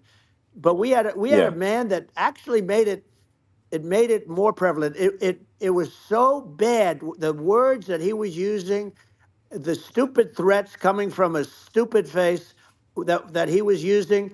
I said, this guy's going to cause us a war. He's going to cause us. And let me tell you, it can lead to World War III. That can lead to World War III. The Middle East can lead to. We have numerous places that could end up in a World War III right now for no reason whatsoever. I think you're right.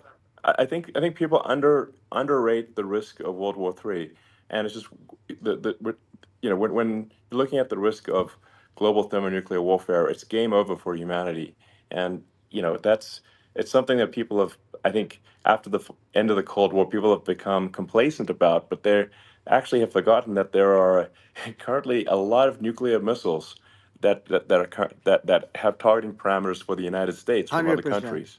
And one of the things And we're going to do is it's we're going to build an Iron Dome over us. Israel has it. We're going to have the best Iron Dome in the world. We need it, and we're going to make it all in the United States. But we're going to have protection, because it just takes one maniac to start something. We're going to have protection, and we're going to have. Why shouldn't we have an Iron Dome? Israel has one. Some other places have one that nobody even knows about, frankly. But Israel has it. We're going to have an Iron Dome. But with all of that being said, to me that's so important, the most important. But with all of that being said, the election's coming up, and the people want to hear about the economy and the fact that they can't buy groceries because they don't have enough money to buy groceries. The inflation has killed them. Food prices are up 50, 60, even 100% in some cases. And this stupid administration allowed this to happen, and it's a shame. And that's the thing that people most care about, in my opinion. They care about the border a lot. And we discuss the border at great length. It's nice to have a forum like this where I can discuss something at length. And by the way, you think Biden could do this interview? Do you think that Kamala could do this interview? They would take a pass on you. No, they could not. So they don't need Elon. They don't need Elon screaming out questions. It's pretty sad when you think that somebody that does this for a living can't answer a question or is afraid to do an interview. And in her case, with a very friendly interview, she's got all friendly interviewers. It's pretty sad. Absolutely. But the big thing now is the economy, Elon. And as much as I mean, I view nuclear as the single most important thing, but a lot of people don't. A lot of people don't understand that. But it doesn't have to.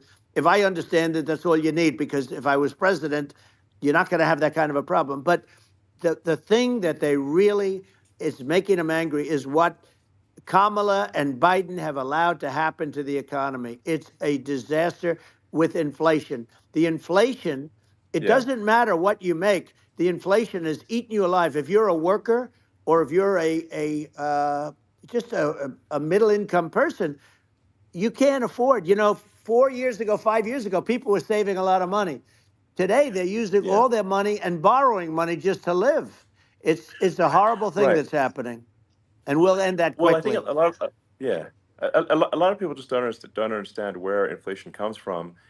Inflation comes from government overspending because the checks never bounce when it's written by the government. So if the government spends far more than it brings in, that increases the money supply, and if the money supply increases faster than the rate of goods and services, that's inflation. So really, we need to have we need to reduce our government spending. And we need to re-examine. I think we need like a government efficiency commission to say like, hey, where are we spending money that's sensible? Where is it not sensible? And we need to live within our means. We're currently adding, I think, $1 trillion to the deficit roughly every 100 days. That's right. And the interest payments on the national debt have now exceeded the defense budget.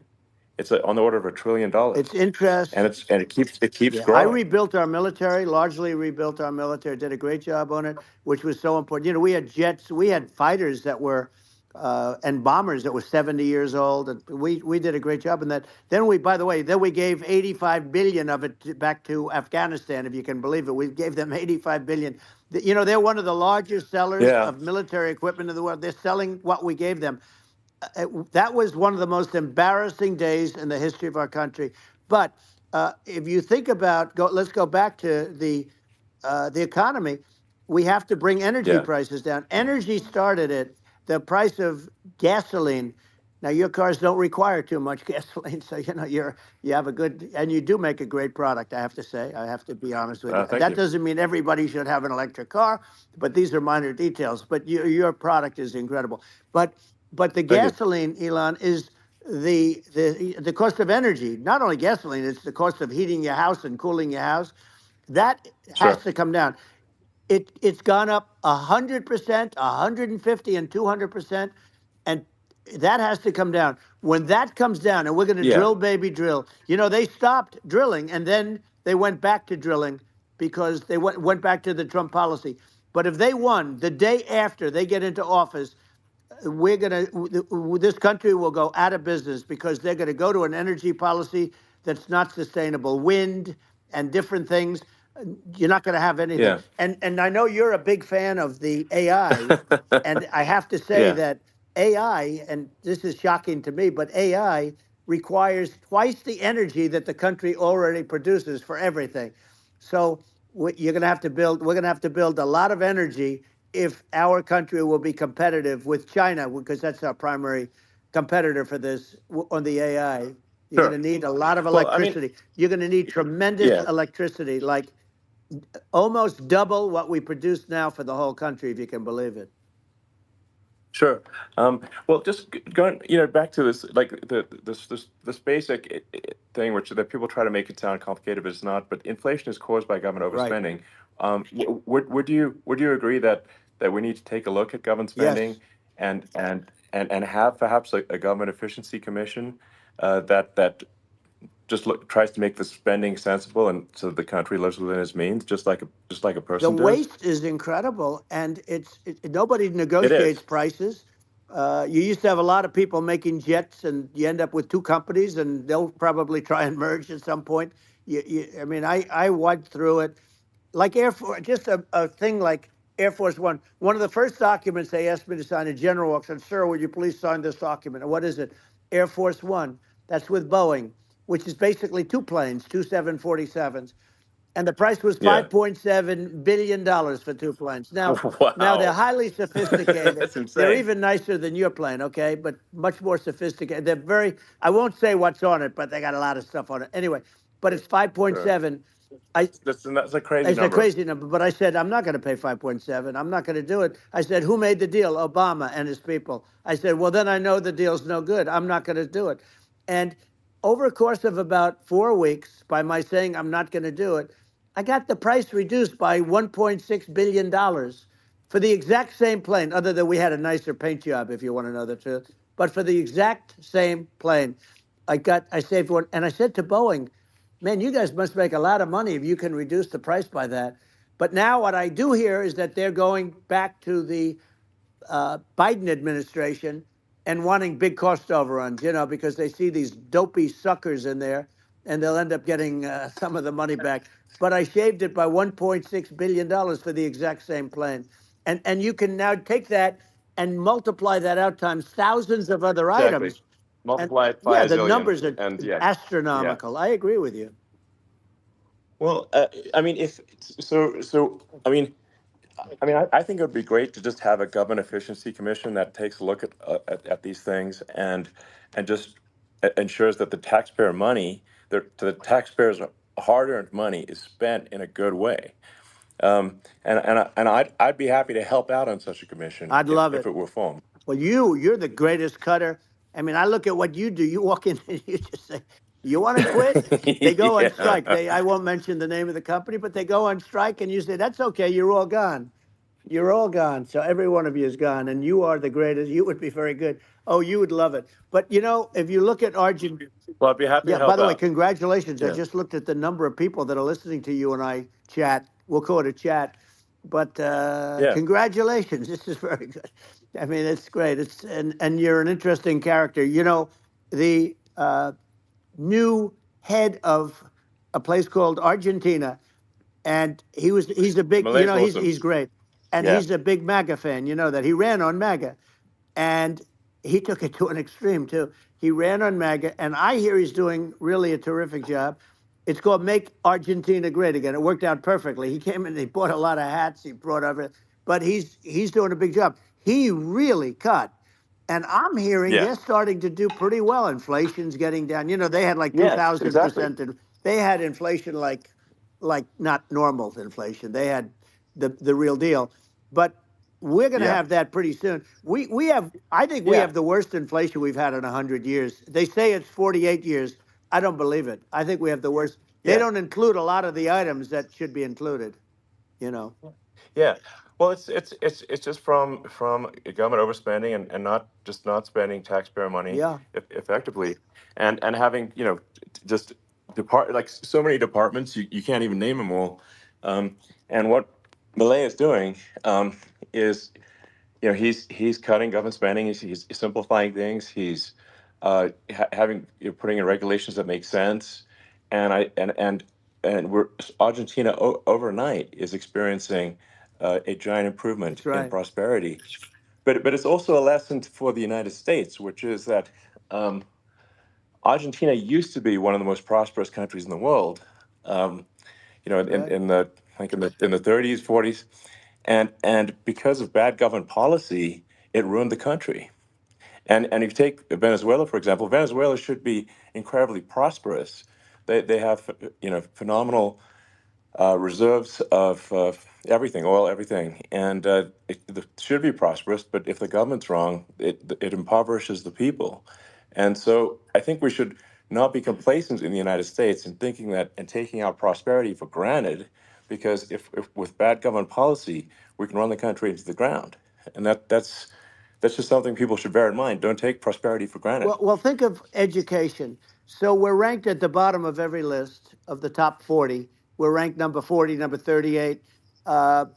Norway, Switzerland, Sweden, different countries are ranked good. Actually, China's pretty close to the top. They're a top 6 or 7.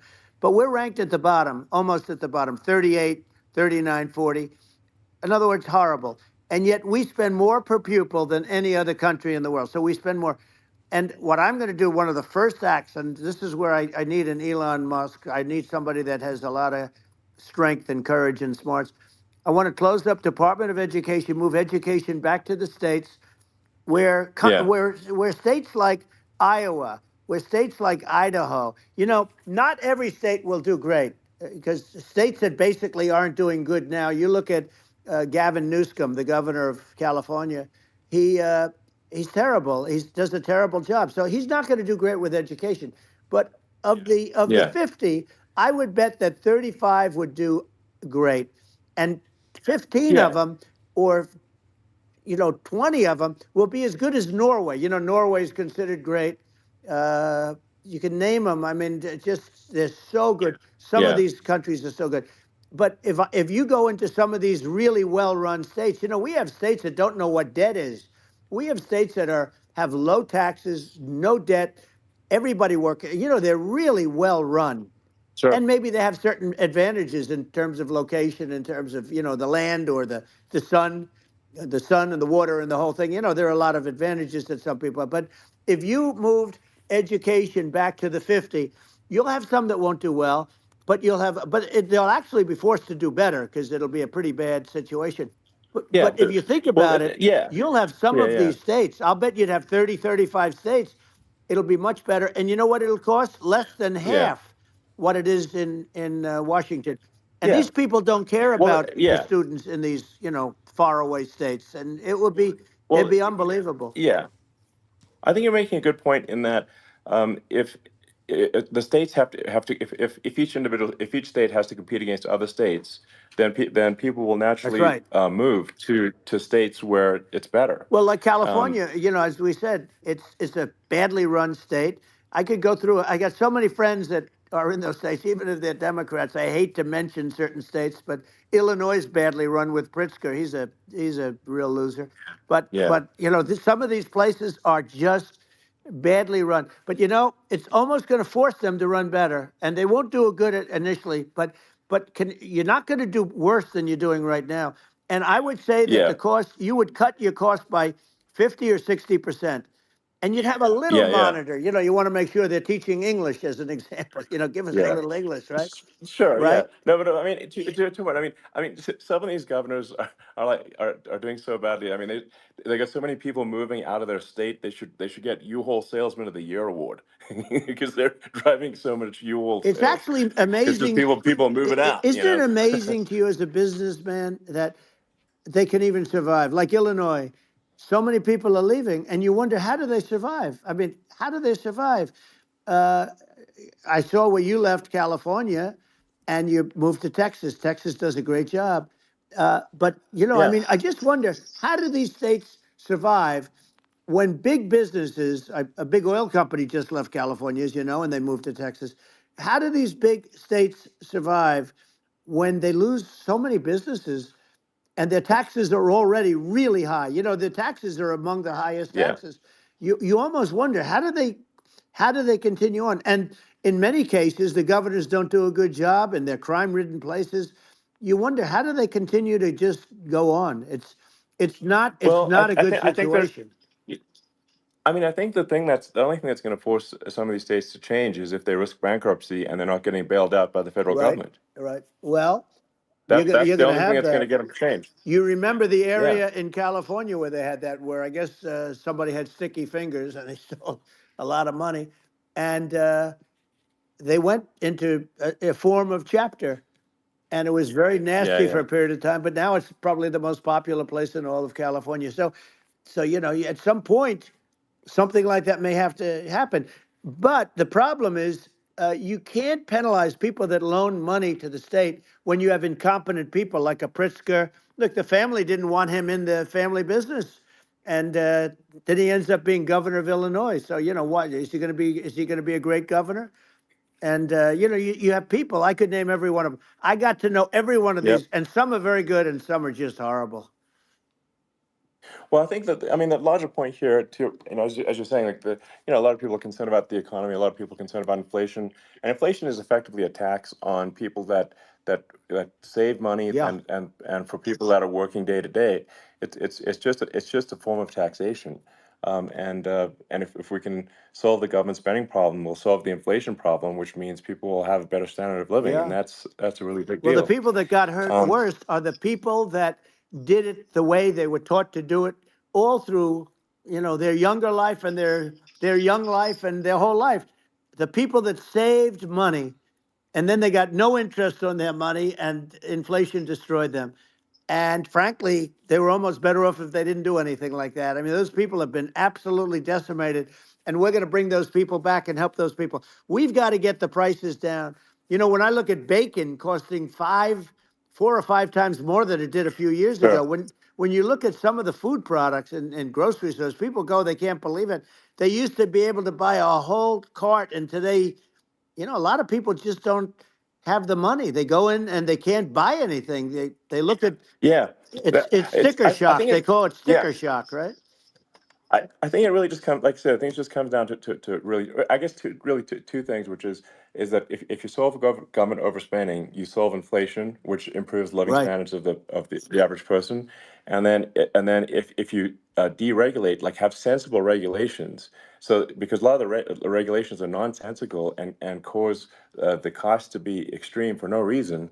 But unless you've got effective deregulation, like Reagan did a great job on deregulation in the 80s, but it's been 40 years since we had That's right. anyone really. I mean, during your administration, we made some progress, but I think there's an opportunity to make, I think, radical progress with sensible regulation.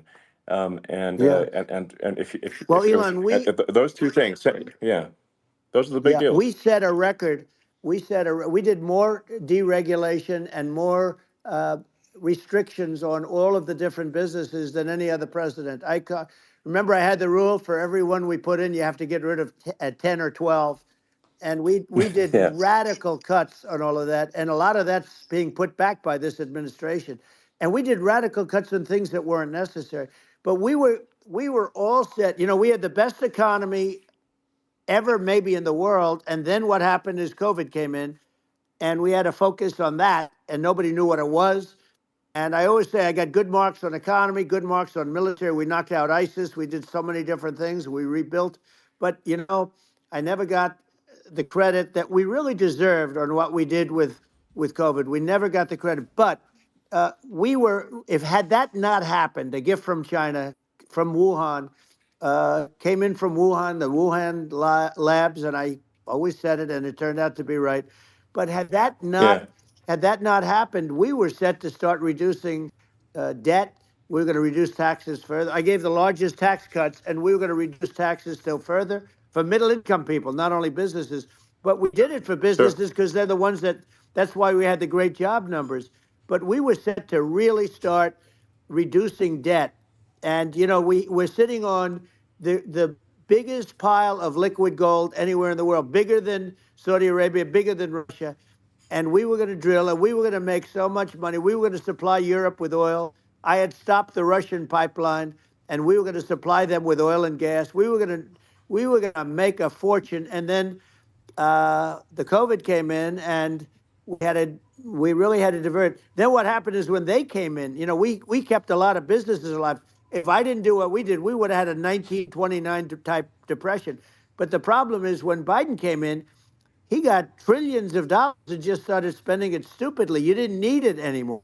We got over that bad period where everybody was dying and feeling, it was just not a good period. Interestingly, during his administration, many more people died during his administration of COVID than during my administration, and we really got the brunt of it. But people don't realize more people died during his administration than ours. But it diverted us from doing what I wanted to do. But we had the greatest for almost 3 years. We had the great, and you know that probably better than anybody. So many of your friends said to me, the best years we've ever had in business were during the Trump years, and also said that African American, Hispanic American were so incredible. They were having the best. Asian American women, men, young people without a diploma, young people that graduated from the best colleges, from MIT, from the Wharton School, from all of the great colleges, Harvard, they were doing better, and people without a diploma were doing better, and everybody was happy. And then COVID came, and we had the problem is they spent trillions and trillions of dollars they wasted. They shouldn't have taken any money, and we wouldn't be having inflation right now, which is killing our country. Yeah, absolutely. I mean, I should probably say something about maybe my views on climate change and oil and gas, because I think it's probably different from what most people would assume. Because my views are actually pretty, I think, moderate in this regard, which is that I don't think we should vilify the oil and gas industry and the people that have worked very hard in those industries to provide the necessary energy to support the economy. And if we were to stop using oil and gas right now, we would all be starving, and the economy would collapse. So it's I don't think it's right to sort of vilify the oil and gas industry, and the world has a certain demand for oil and gas, and it's probably better if the United States provides that than some other countries. Sure. And it would help with prosperity in the U.S. And at the same time, obviously, my view is like we do over time want to move to a sustainable energy economy, because eventually you do run out of. I mean, you run out of oil and gas. It's not there it's not infinite. And there is some risk. I think the risk is not as high as a lot of people say it is with respect to global warming. But I think if you just keep increasing the parts per million in the atmosphere long enough, eventually it actually simply gets uncomfortable to breathe. People don't realize this. If you go past 1,000 parts per million of CO2, you start getting headaches and nausea. And so we're now in the sort of 400 range. We're adding, I think, about roughly 2 parts per million per year. So I mean, it still gives us. So what it means is like we still have quite a bit of time, but so there's not like we don't need to rush, and we don't need to stop farmers from farming or prevent people from having steaks or basic stuff like that. Like you can leave the farmers alone. I agree. How crazy is that? Where I mean, you have farmers that are not allowed to farm anymore and have to get rid of their cattle, and the whole world is a little crazy. But it's largely taken its lead from us.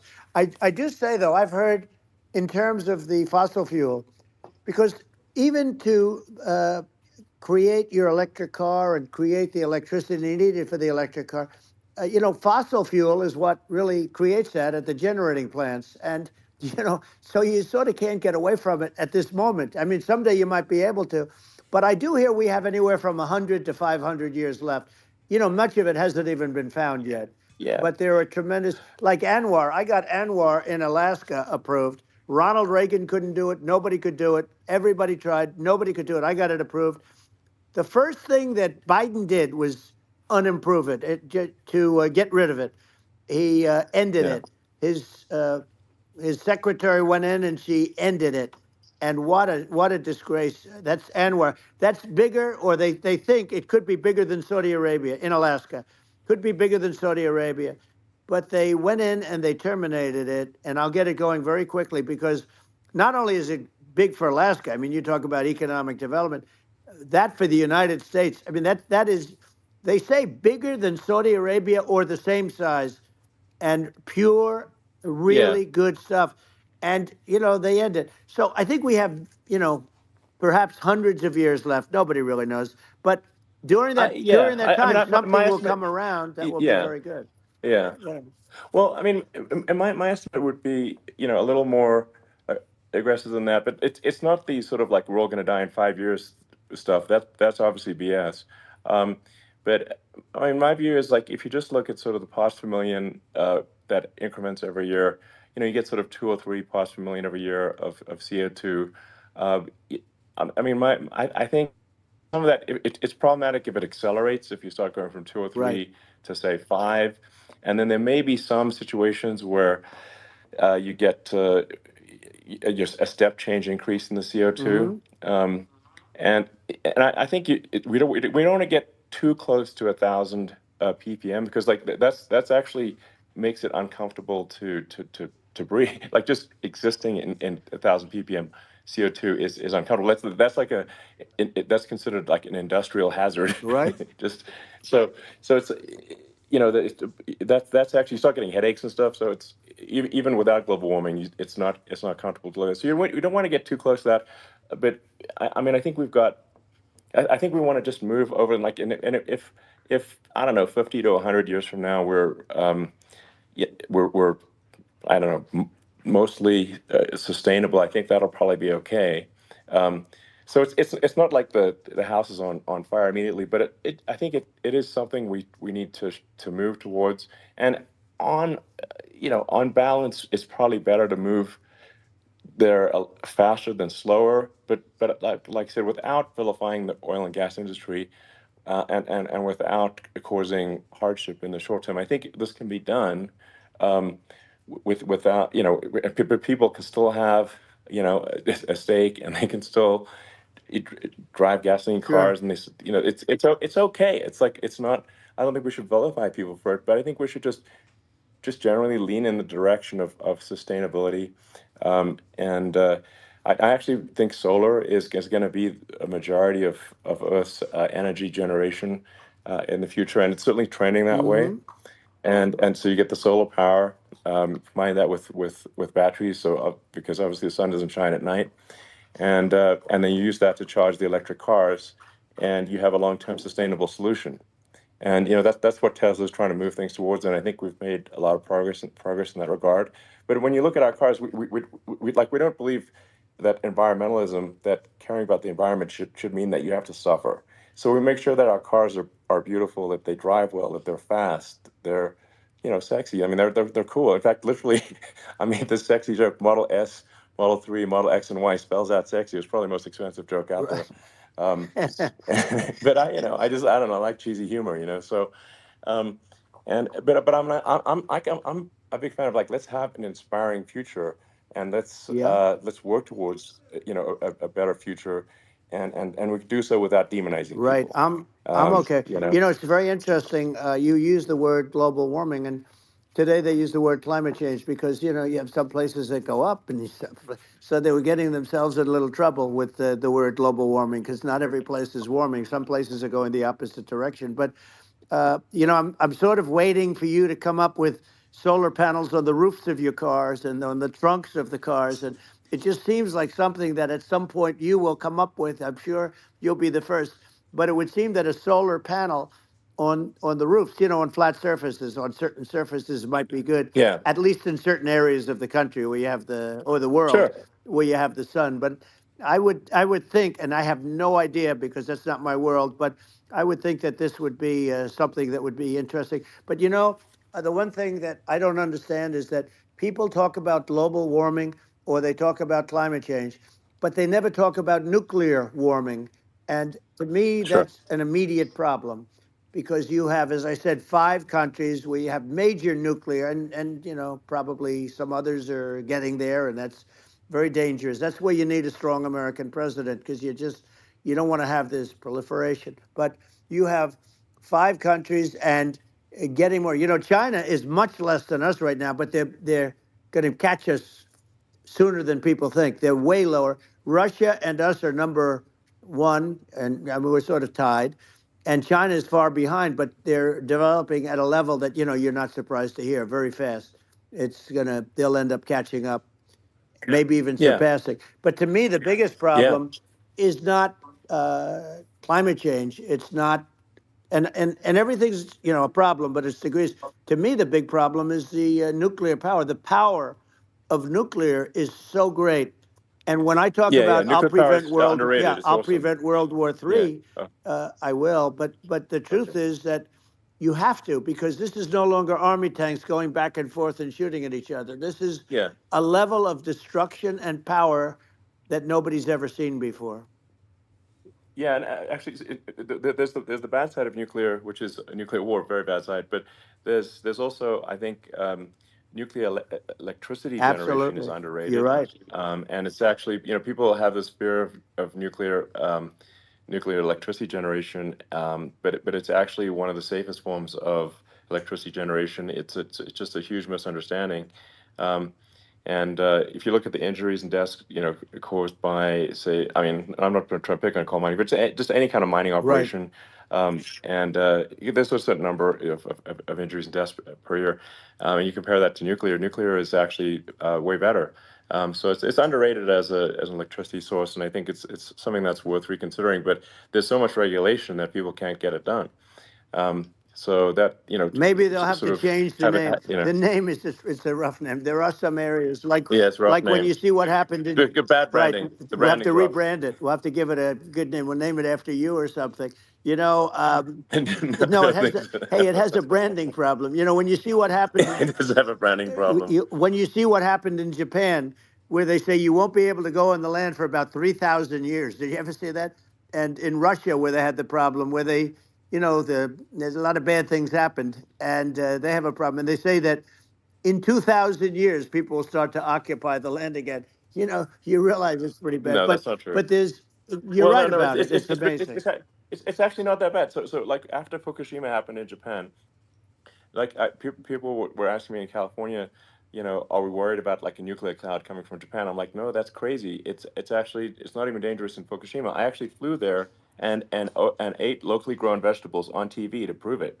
And I donated a solar water treatment, a solar powered system for a water treatment plant.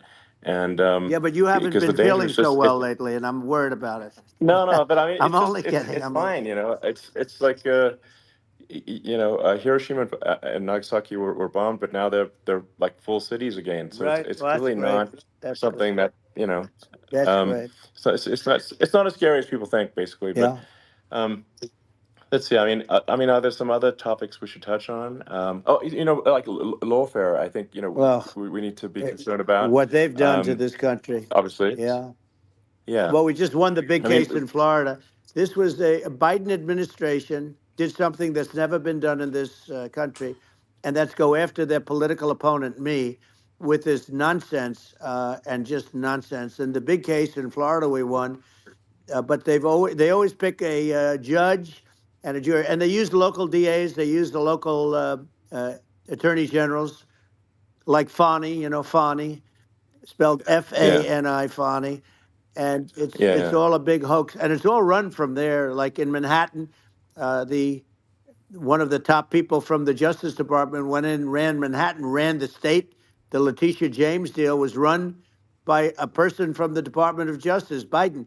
They've never done this before, and they set up a very bad precedent. It's called lawfare, warfare.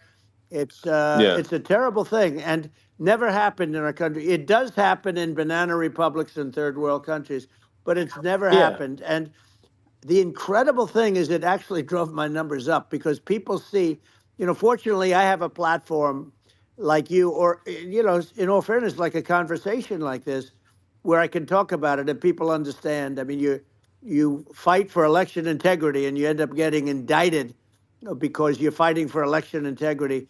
And when the day comes that you can't fight for election integrity, you don't have a country anymore.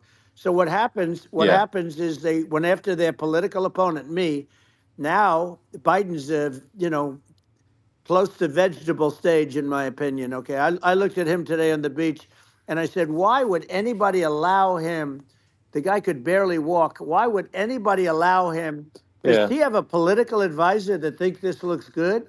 He thinks this looks good because it looks so bad. And it's ridiculous. I mean, and he's been doing that for a long time. He can't lift the chair. The chair weighs about 3 ounces. It's meant for children and old people to lift. And he can't lift it. The whole thing is crazy. Well, he's clearly not, I mean, he's clearly like, we just don't have a president right now. You don't That's have a just obviously president. the And case. she's going to be worse than him because she is a San Francisco liberal who destroyed San Francisco. And then as Attorney General, she destroyed California. You talk about location, and we're talking about the sun and the water and all.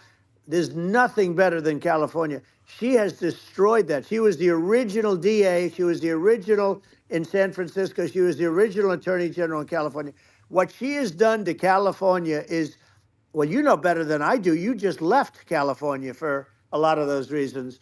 And what she's done with crime, with cashless bail, where you kill somebody. I mean, we have states now you kill somebody and they let you out right away. I mean, you don't have to even put up, and then they never find the people unless they kill again, and then they let them out again. Our country is becoming a very dangerous place, and she is a radical left San Francisco liberal, and now she's trying to protect. Now she's looking like she wants to be more Trump than Trump, if that's possible. I don't think it's possible, but she wants to be more Trump than Trump. Yeah. I want a wall. I think that's, she wants to release all the prisoners that are in detention, and some of these guys are really bad. Right. That just came Yeah, I out just saw today. that. She doesn't want to build the wall, even though the walls work. Walls and wheels. In your business, everything you do is obsolete. Almost, well, not the tunnels, but everything is obsolete. Even your rocket ships, they're like a month later, they're obsolete. You find a better way to. The only thing that's not obsolete is a wall and a wheel. And the wall, I built hundreds of miles of wall, and that's why we had such good numbers. I was going to add 200 miles. We bought it. We could have flipped it up in 3 weeks, and they sold it for 5 cents on the dollar.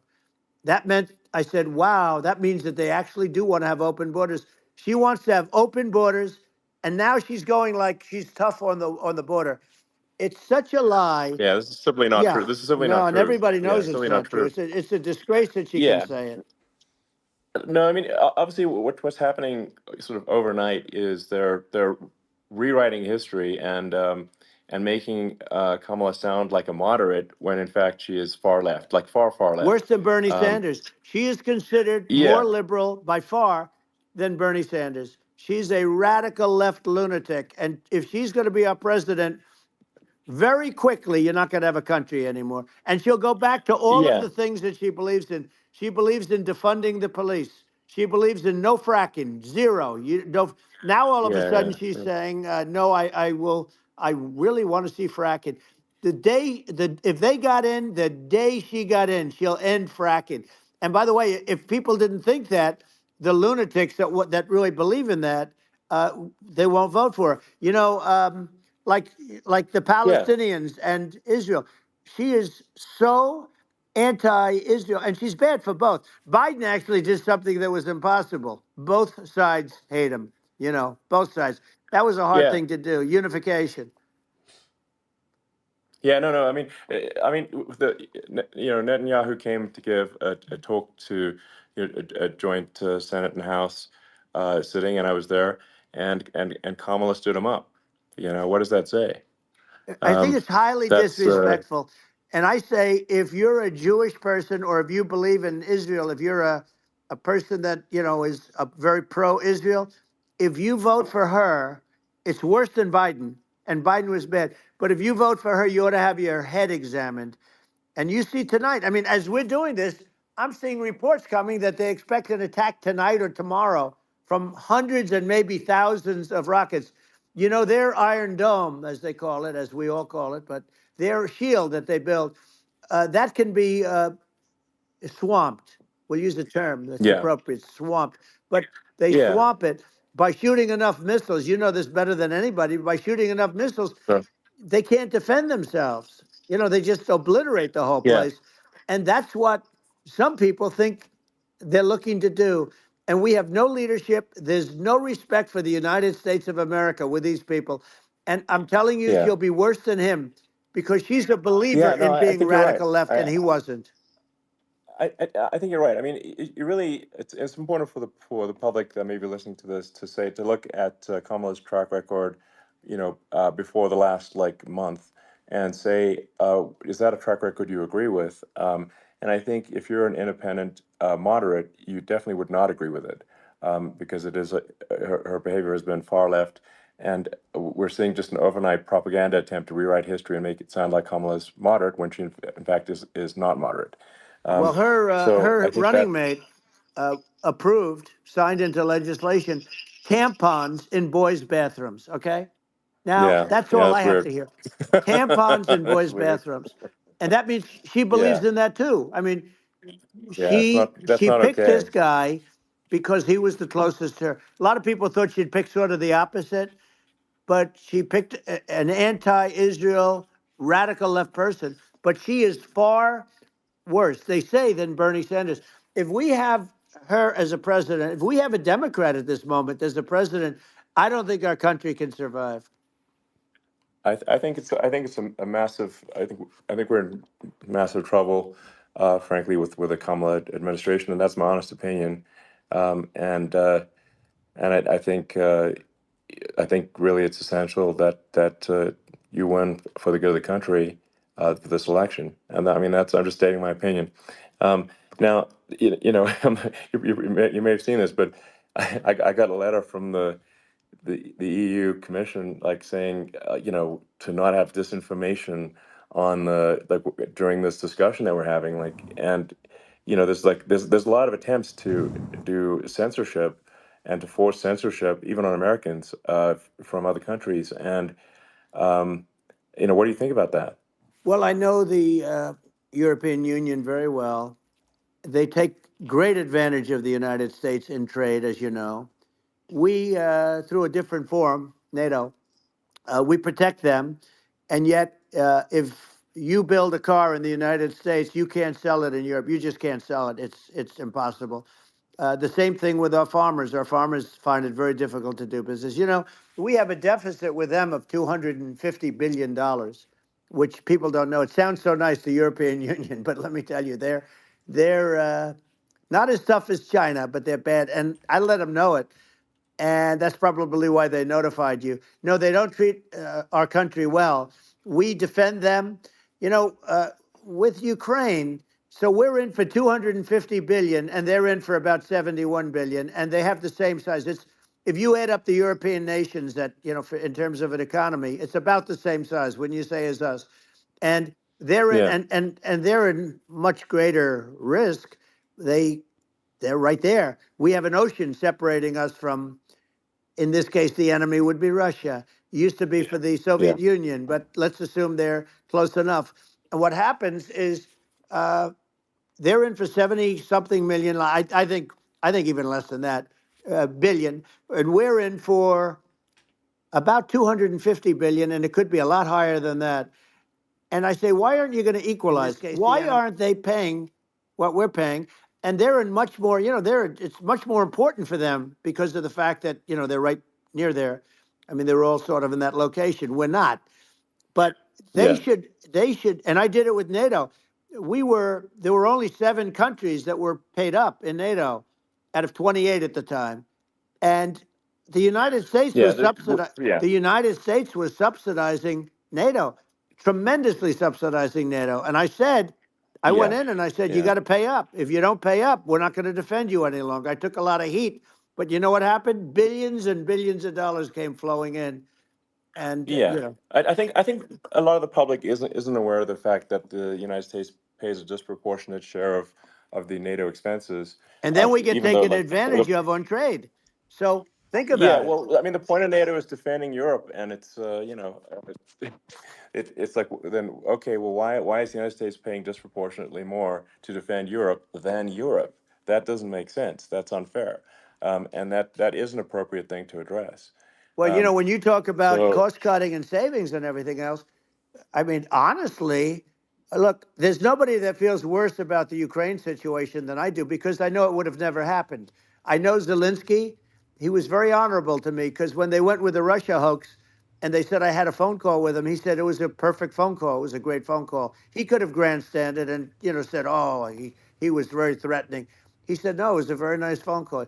I called him up to congratulate him on his win, and you end up getting impeached because these people are lunatics.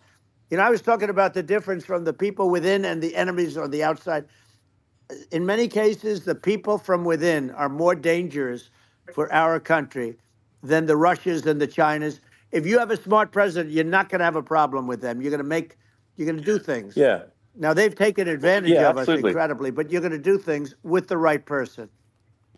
Yeah, well, I think it's obvious that you're a believer and an advocate of free speech, because during your first term as president, you were attacked relentlessly every day, often very unfairly with with false attacks, and you didn't try to shut down the media. You didn't try to inhibit their freedom of speech, and I think that says a lot. Well, the good thing is that you and I have, and some people, very few, we can get the word out. Although sometimes it's hard because they don't want to print it, like we're having a great conversation right now. Kamala wouldn't have this conversation. She can't because she's not smart. She's not a smart person, by the way. She can't have this conversation. And Biden, we don't even have to talk about it. I mean, he couldn't have this conversation. He would have given up on the first half of a question. He would have walked out. He would have said, where am I? Where am I going? So anyway, but no, he wouldn't have this. That's true. Not a lot of people would have this conversation, but we cover a lot of territory. But the beauty is that we can have a conversation, and I'm able to get it out because I get treated unfairly. This is a really big point. You can actually have a conversation with you. Yeah, it's nice, isn't it? And you can't have a conversation with Biden or Kamala. It's like it's not possible. That's true. So this is like talking to an NPC. No. So it's just impossible. Well, but think of it. We need a man or person who's unbelievably sharp in order to stop all the nuclear danger and all the dangers that I'm talking about. And I got along with all these. I got along with Kim Jong-un. We had dinner. We had everything. And he really liked me, and I got along with him really well. By the way, he's the absolute boss over there. A lot of people said, oh, do you think he really... That's for sure. Let me tell you, I saw things that you don't want to know about. He is the boss. But we had a good relationship, and he doesn't like Biden. He considers him a stupid man, he said. He's a stupid man. Well, at least he speaks his mind. But, in this country, you're not sort of allowed to say it, but I guess you are. You should be allowed to say it if it's true. But we need smart people, and we need people that have an ability to lead. And she doesn't have that ability. Can you imagine? Now, Chairman Xi very well. Can you imagine her and him negotiating or even standing together? It is, the whole concept is ridiculous. She is terrible. She's terrible. But she's getting a free ride. I saw a picture of her on Time Magazine today. She looks like the most beautiful actress ever to live. It was a drawing. And actually, she looked very much like our great First Lady, Melania.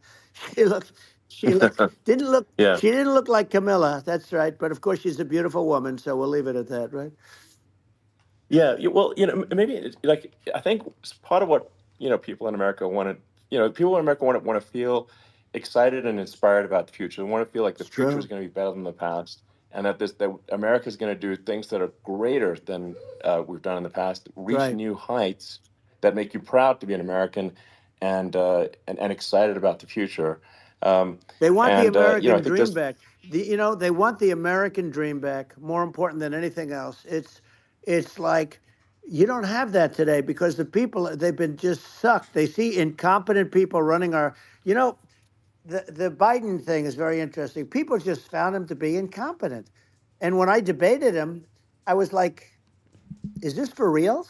It was. Yeah, it was just absurd. But I think there are some grand projects that we could do. I mean, I think we could build a base on the moon. We could send American astronauts to Mars. We could build high-speed connections that are more advanced than anything else in the world between our cities, so people have fast transport. It's possible to solve traffic with tunnels. We've already made great progress in Vegas doing that, and and just do things that are exciting and inspiring and make the future feel like it's better than the past. Well, I saw what you Like, did in Vegas, and I'll tell you, it was amazing. I got to see. I took a big glimpse at it, and it's incredible. It's incredible, and you could do that all over. You could do that all over. It's deep. yeah, You and don't that's, even need much structure, assuming you're in the right areas. no, it's straightforward. It's amazing. So I think we could do some things that like China's got incredible high-speed rail between its cities, but I think it's actually possible with tunnels if with deregulation, with an ability to actually where it's like legal to actually do the tunnels. Then you could have high-speed tunnels that are actually better than anything else in the world for high-speed transport between cities, and that would be something that Americans can say, wow, okay, we've got something that's cooler than anyone else in the Yeah. world. That's the kind of thing that makes you proud to be an And American. much safer than surface trains, where there is a danger there, with crazy people. It's much safer, much better. And, it's sad because I've seen some of the greatest trains. I find it fascinating. And I've seen the systems and how they work, and the bullet trains, they call them, I guess. And they go unbelievably fast, unbelievably comfortable, with no problems. And we don't have anything like that in this country, not even close. And it doesn't make sense that we don't. Doesn't make sense. Yeah, and I think also like there's, I'm kind of hopping on the excess regulation, but I think something that like I think people can generally understand is that what happens with laws and regulations is that there's more and more of them every year, and unless there's a process to clean them up, eventually everything becomes You're right. illegal, and that actually it slows down the development of new technologies. I mean, if you take sort of like I think there's room for some reform at the FDA for improving the speed with which we approve drugs that could help save lives and improve people's lives. And I worked very hard on that. We got that down yeah. to the lowest number ever, and we got therapeutics approved in the FDA that people can't even believe the speed. But I took them on. I don't think they like me too much, but I got things approved in the FDA at numbers that they wouldn't believe. And it's a very bureaucratic group. Actually, it's a fine group of people in many cases. I got to know a lot of them, but I was pushing them really hard for Regenerons, for so many different things that were really pretty amazing. But the FDA takes too long. It's 12 years to get a product approved. I got it down to 4, and I got some things done very quickly. But it's really something that is going to have to be worked on because it takes too long. Just takes too long. Yeah, it just takes too long, and it's you end up in the same with the approval, but it just it takes years instead of something that I think could potentially take months, and that improves people's lives. Yeah. I think I just wanted to sort of hop on this point that like there has to be an active process for reducing rules and regulations, because otherwise they just keep building up every year, and you get like hardening of the arteries, and eventually everything's illegal or takes forever, and then we just ossify as a society. We can't make any progress, and it's a really big deal. Elon, just getting back to the FDA for 1 second, I got something done called Right to Try. This is where you can go in, and if you're terminally ill, you can use a space age, medicine or whatever it may be. We have the best doctors, the best labs in the world. We really do. But people would go to other countries because you couldn't use the product, even if they thought it worked, because it's going through the FDA. I got it approved where you can, you basically, look, nobody wanted, the doctors didn't want it because of the liability. The country didn't want it, our country, because they didn't want to get sued. These are people terminally ill. The insurance companies didn't want it, and the pharmaceutical companies, nobody wanted it. I got everybody into a room, and we came up with an agreement that you won't get sued. And also, they didn't want it on their record. If somebody's terminally ill and they die after taking a drug, they didn't want that on their record. So we set a separate list if somebody was, so it wouldn't count as a negative. Okay. And as you know, we got it done. We have saved Right to Try. They've been trying to get this done for 58 years, and it sounds simple, but it wasn't, because the insurance companies, nobody wanted it, but we got it done. Sure. Somebody you sign a document that you're not going to sue the insurance companies, the country, you're not going to sue anybody. and we got it done. And we're saving tens of thousands of lives. Right to try. Hopefully you never need it. But if you Yeah. do, you don't have to travel to Asia. You know, people, Right. if they had money, they go to Yeah, Asia, they go sure. to Europe. If they don't have money, they go home and die. That's what happened. They'd go home and die. Yeah.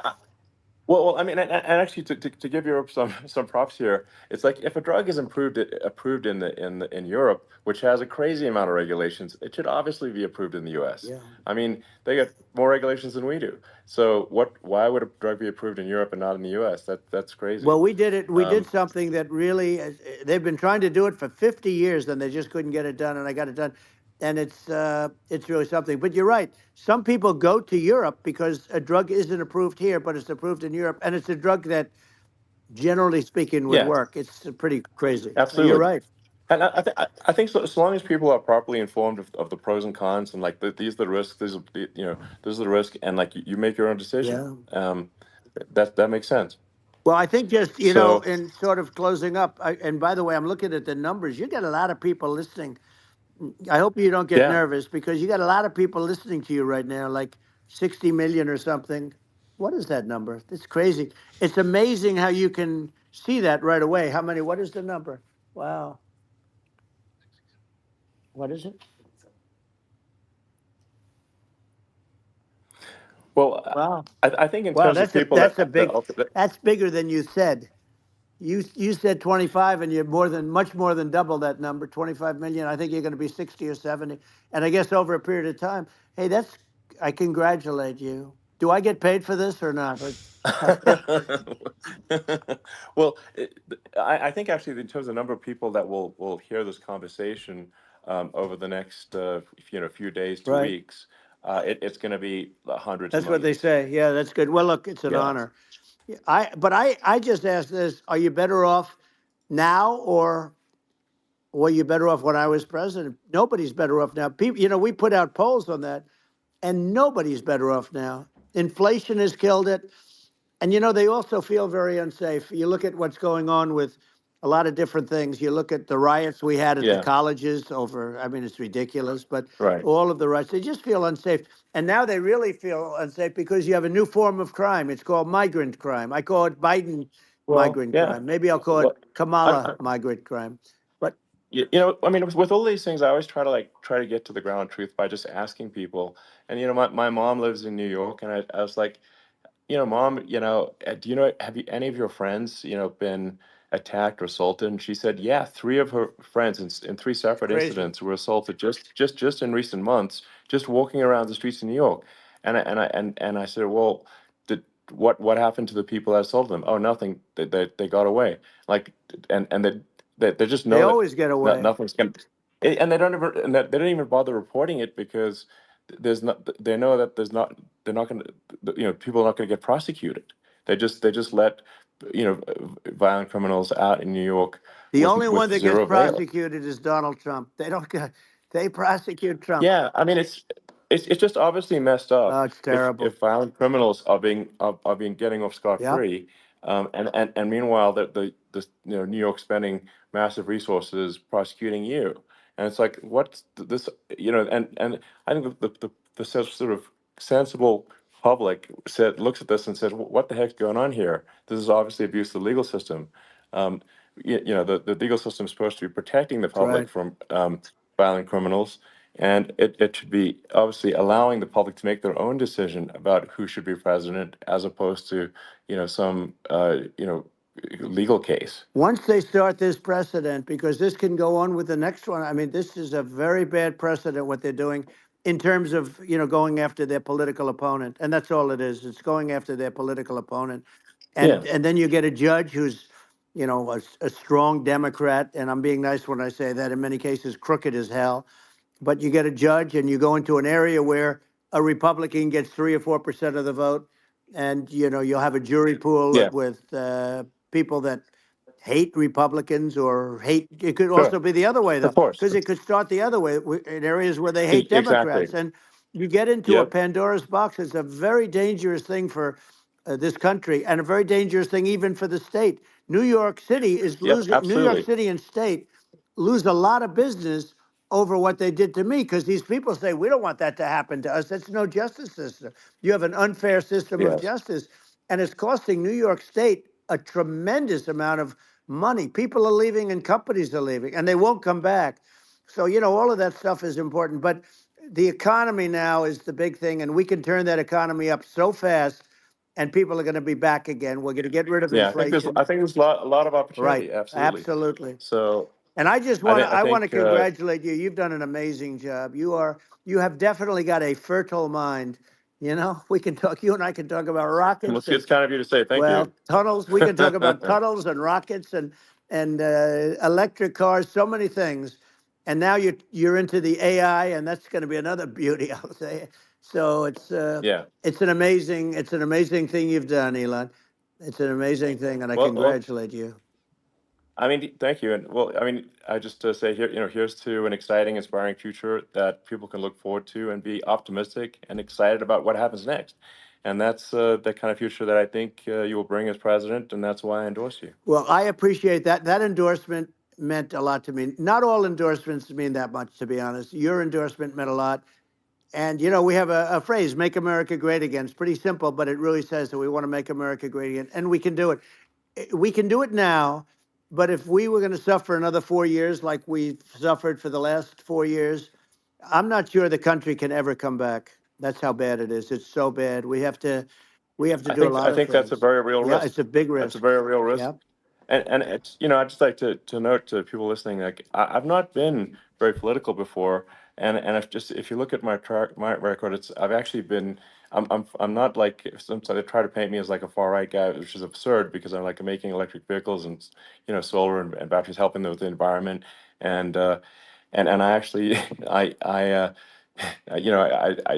supported Obama. I stood in line for 6 hours to shake Obama's hand when he was running for president, and so it's not like I'm like some sort of dyed-in-the-wool long-term Republican. I'd call myself, historically a moderate Democrat, but now I feel like we're really at a critical juncture for the country, and I think a lot of people thought the Biden administration would be a moderate administration, but it's not, and obviously we're just going to see an even further left administration with Kamala. That's my honest opinion.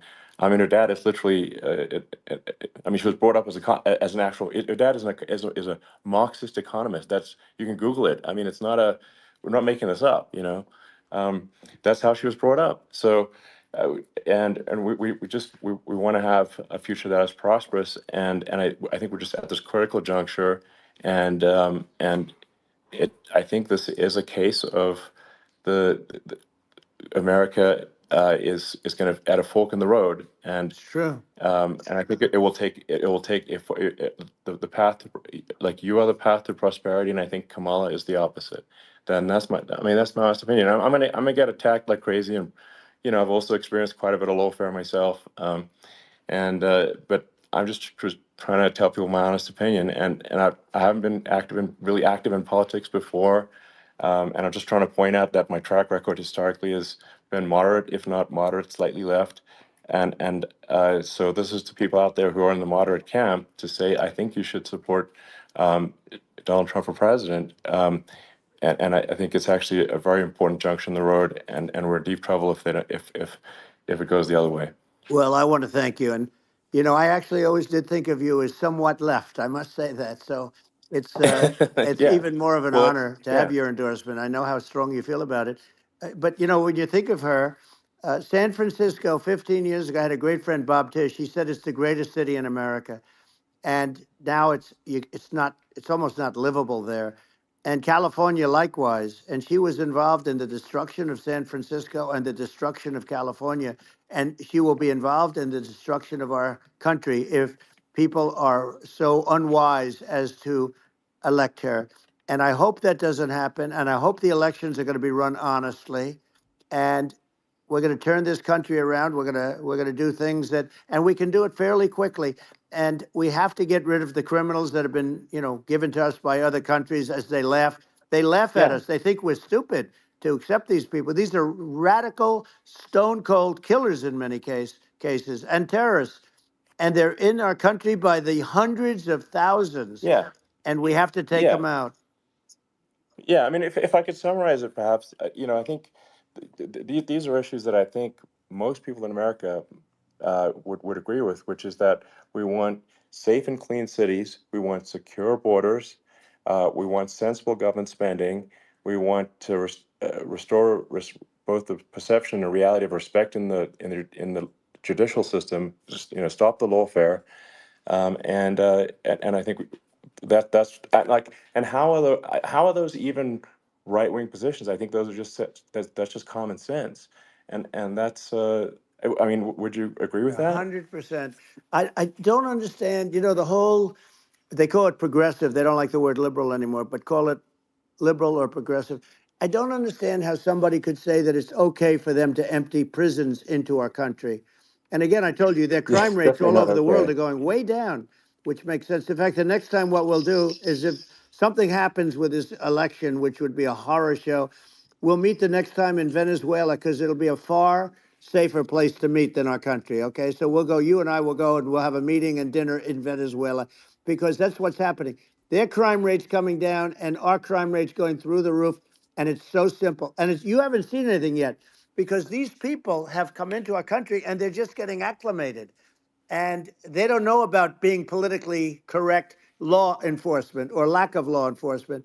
And our police, I have to just end with this. We have great police. We have great law enforcement, but they're not allowed to do their job. They have to be able to do their Yeah. job without being destroyed. Well, absolutely, and it's obviously demoralizing if you're a police officer risking your life to arrest violent criminals who could kill you and do kill you sometimes, and then you arrest the violent criminal and then the DA doesn't prosecute and that's let the guy out. Yeah. Well, then like why should a police officer risk their life to arrest a violent felon? Well, even worse, if Elon, nothing's going to happen. even worse, they prosecute the police officer.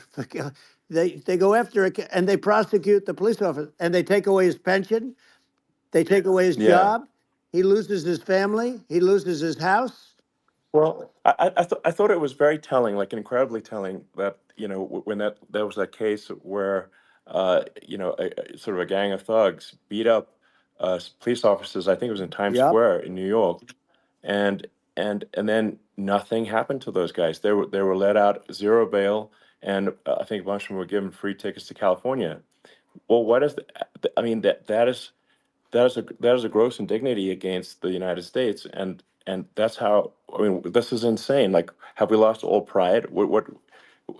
How can such a thing be allowed to occur? I've never seen anything. We see where they get shot. It's a very dangerous profession, but it's something they're very proud of, and they want to be able to do their job. But I've seen them get shot. I've seen a lot of things. But I've never seen where these guys are standing in the middle of a big street, everybody watching them, and they're literally boxing, like punching, stand-up fighting a police officer. There were two of them, and Yeah. yet about six Yeah, of these yeah. guys, and they're punching the hell out of them. And in their own country, they would be dead if they did that. They'd be shot. Yes. They would be shot instantly. And they come from these countries, and it's taking them a while to realize that we don't do that in this country. But in their own country, Yeah. if they stood on a street and had a fight with a police officer, they would be shot. There's no political correctness. And it's such a sad, Yeah, it's such a sad thing to see. And that's the reason you have crime, by the way, yeah. because we don't do anything about Yeah. it. Yeah, we just cannot have a situation where our police officers are beaten up on camera by a gang of illegal immigrants, and then nothing happens to the guys that beat up the cops. I mean, and they're let out. This is Well, unacceptable. we're going to change it, Um, and we're going to get them out of the country. When I first got involved, they said you couldn't get them back to these countries. You couldn't take them back. In the case of Guatemala, Honduras, El Salvador, some others, you couldn't get them back. And I said, really? Oh, you can't get them back? Because under Obama, he couldn't get them back. They'd fly them in, and they'd put planes on the runways in these countries so you couldn't land a plane. They'd bring them back. And the generals told me, sir, we can't bring them back. The countries won't accept MS-13 gang members. They won't accept them. And I said, really, how much do we pay these various countries in terms of economic aid, which is also somewhat ridiculous? And the answer was $750 million. I said, good. Tell them they're in default, they're delinquent. We're not paying them anymore because they won't accept Yeah, it. it's And you know what happened? They all called me, yeah, every yeah. one of them. They said, we would be honored to take them back, sir. We would be honored. It was so easy. But it's one of those things. And we got them back. We took in so many, the MS-13 is probably Yeah. the worst gangs in the world. They're the most vicious, violent. We took them out of here by the thousands and got them out of here. And their countries took them back. And because I said, you're not getting any more economic aid. And once I said that, they were nice. They wouldn't take them back for Yeah, Obama. They yeah. wouldn't take them back for anybody. And now we have a problem because we have this guy, and they don't take him back anymore with Biden because they don't respect him.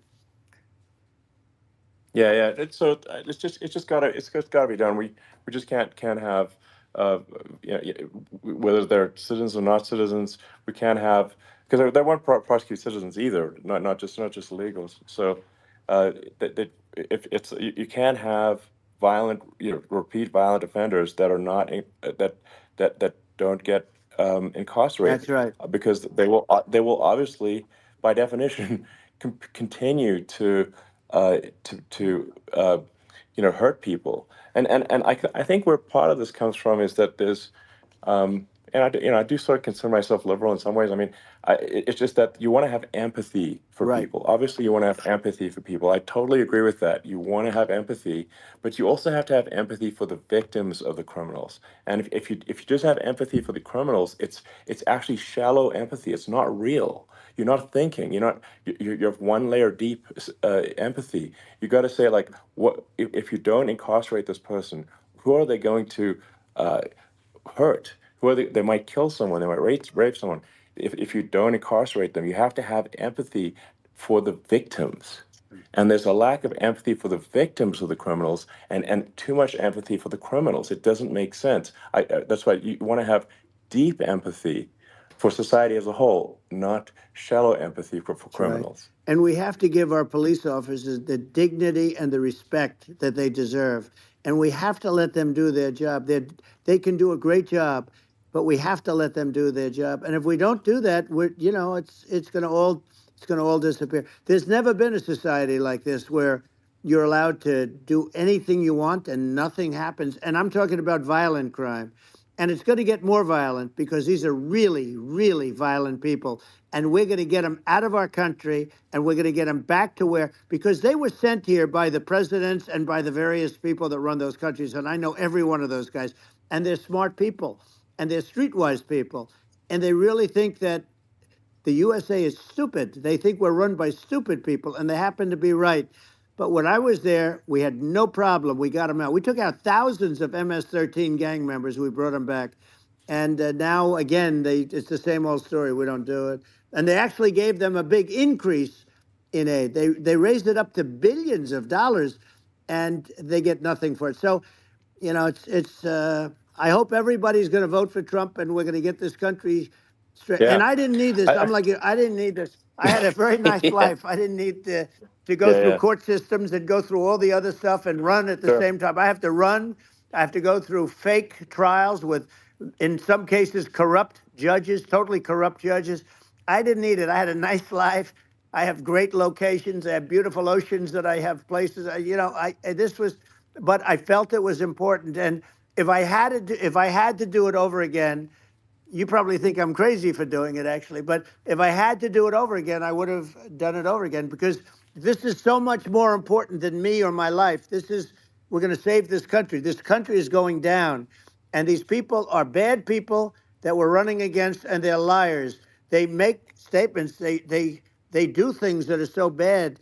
They say they're going to make a strong border. They say they've been great on the border, and they've been the worst in history. They say they're going to stop crime. Like, the facts speak for themselves. It's so incredible. Speak for themselves. Like it's got to the point where people just don't even bother reporting crime in a lot of cities because they know nothing is going to happen. That's what I hear anecdotally from people all the time. So it's just my values. I'm just saying to people out there, like the things I think are important for the future is like we've got to have safe cities, we've got to have secure borders, we've got to have sensible spending, and we've got to have deregulation, and so we can have a prosperous future. And then we want to have some exciting, sort of moonshot projects that people can get fired up about. And that's the future I'm looking for. And I'm pro-environment, but I'm not against. I'm not like I don't think we should vilify the oil and gas industry because they're keeping civilization going right now. And but I do think we want to move at a reasonable speed towards a sustainable energy economy. Those are my values, and I think and so I mean that's why I'm supporting you for president. Well, I appreciate it. We're going to give incentive to companies to come into our country, not to leave our country. We're going to be giving tremendous incentives. We want companies to build here, not to build in other locations. And we want to create jobs. And again, it's about the American dream. You don't hear about the American dream anymore, Elon. You don't hear. You're the American dream in the truest sense, but you don't hear about the American dream anymore. And you're going to hear about it. People, they need that incentive to go out and do it. And they're going to love their lives. I mean, they're going to look forward to getting up in the morning and going to a job that they love, not a job that they can't stand, or not any job at all where they have no money, where they literally have no money. And then they end up with violence and lots of other problems. No, we're going to do some great things. And I learned a lot in the first. We had a great economy and all of that. We rebuilt the military. We did so much, but I also learned the best people. I learned the good people, the smart people, the dumb people, the people that can do things. The people, you learn. When I first came in, I tell people I was in Washington, D.C. only 17 times, according to the fake news media. I was in 17 times. I never stayed over. And you don't know people. You rely on other people to give you names, and then you realize the people you relied on weren't so good. Now, we had great people, but we also had some where I wouldn't have used them had I known. Now I know everybody. And I think we're going to really turn things around fast. We have no choice. Otherwise, we're not going to have a country. And I really appreciate this. To me, it's been a lot of fun being with you. You're an amazing guy. You've done an incredible job and a great inspiration to people, a great inspiration. And I hope you keep going and just continue to do well. And we're going to have a big election coming up. And I think November 5th will be the most important day in the history of our country. I think that election will be the most important election. And I think it'll end up being maybe the most important day in the history of our country, because if we don't win, I just feel so sorry for everybody.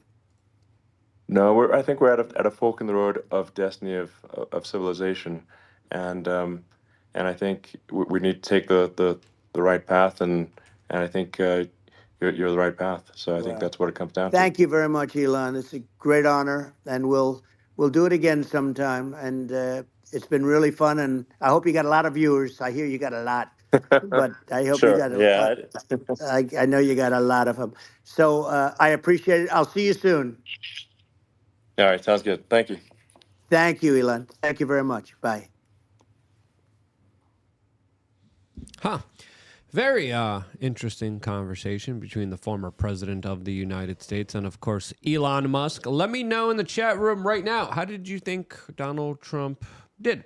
Press number 1 if you thought he did poorly. Press number 10, 1 through 10, how well you think he performed. As, of course, in the beginning of this kind of larger space that they did, I was like, oh no, it's going to be like a campaign rally. Oh no, we're seeing the same kind of political slogans. And then over the term of it, as it kept going longer, you saw Donald Trump get a little bit more comfortable, have a little bit more fun, say more jokes. And they talked about a lot of really important issues, whether it was Javier Milei getting rid of the Department of Education, which I think is a brilliant move, ending the wars. Again, major talking point that a lot of people are desperately needing, especially when the two discussed crime, the economy, a lot of basic common sense issues that were spoken to 1.3 million people that were watching live concurrently, and of course millions elsewhere, as of course these conversations were live streamed all over the place. What did you guys think? As of course Steph was listening to this, so was Ian Crossland, who was also here in this house as well. What was your response to everything that we just saw? I thought it was great when they talked technology. That was really, really uplifting. And it was really boring when they started complaining about Adam's ship. When they started complaining about people, I was just like, tune it out, tune it out. We need hope. We need a positive vision for the future. That's it. We know how they feel about how Donald Trump feels about all those others. Also, I mean, just really quick on that one point. I mean, people like him saying tampon Tim. Gavin Newscomb, Kamala, like he was making kind of funny kind of iterations and jabs at the current administration that's in charge right now. I know it might have not been your cup of tea, but a lot of people do like that kind of like honest kind of like whoa, he's really going at them kind of conversation. I think it got him. It's the shock value got him famous in 2016 and kind of got him elected, but now he's only got so much time left. And like, don't waste your time complaining, dude. Now everyone believes in you. Do your best. Learn. Like when he was learning from Elon about Elon's technology, and he was like a student all of a sudden again. You saw the humility in the guy. I loved it. Yeah, Steph was forced to listen to all of this. Steph, what did you think? I really enjoyed the first part a lot too, when we got to hear the former president talk about what had happened when that attempted assassination occurred. So that was pretty interesting to hear from him himself.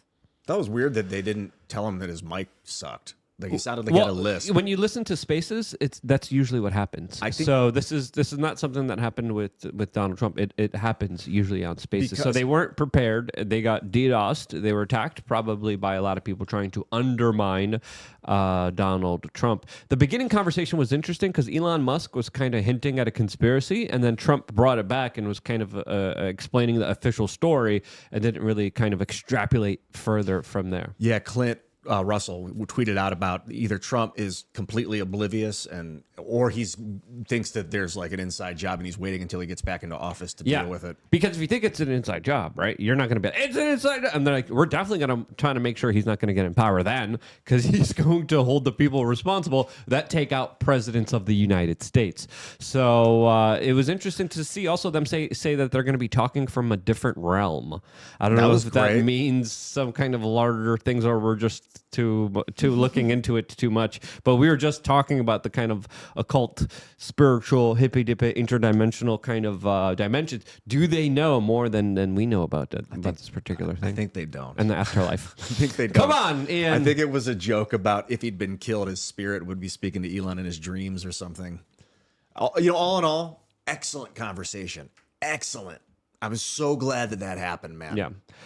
It's interesting. I wish this would happen with Joe Biden. I wish this would happen with Kamala Harris. We need a public forum. RFK Jr. did one of these. Ron DeSantis announced his presidential campaign in a very not so successful way on this. So it's good to see this kind of make a resurgence. It came off with a very rocky start, 30-plus minute kind of delay, as there were technical difficulties and DDoS attacks allegedly that were happening here. But I think the conversation about World War III, the economy, immigration, making sure that we don't attack the people who produce oil and gas was important. The bit about climate was also kind of very grounded and rational, and they addressed some of the hyperbolic, sensationalistic aspects of those larger kind of categories and conversations that we never hear a real conversation on.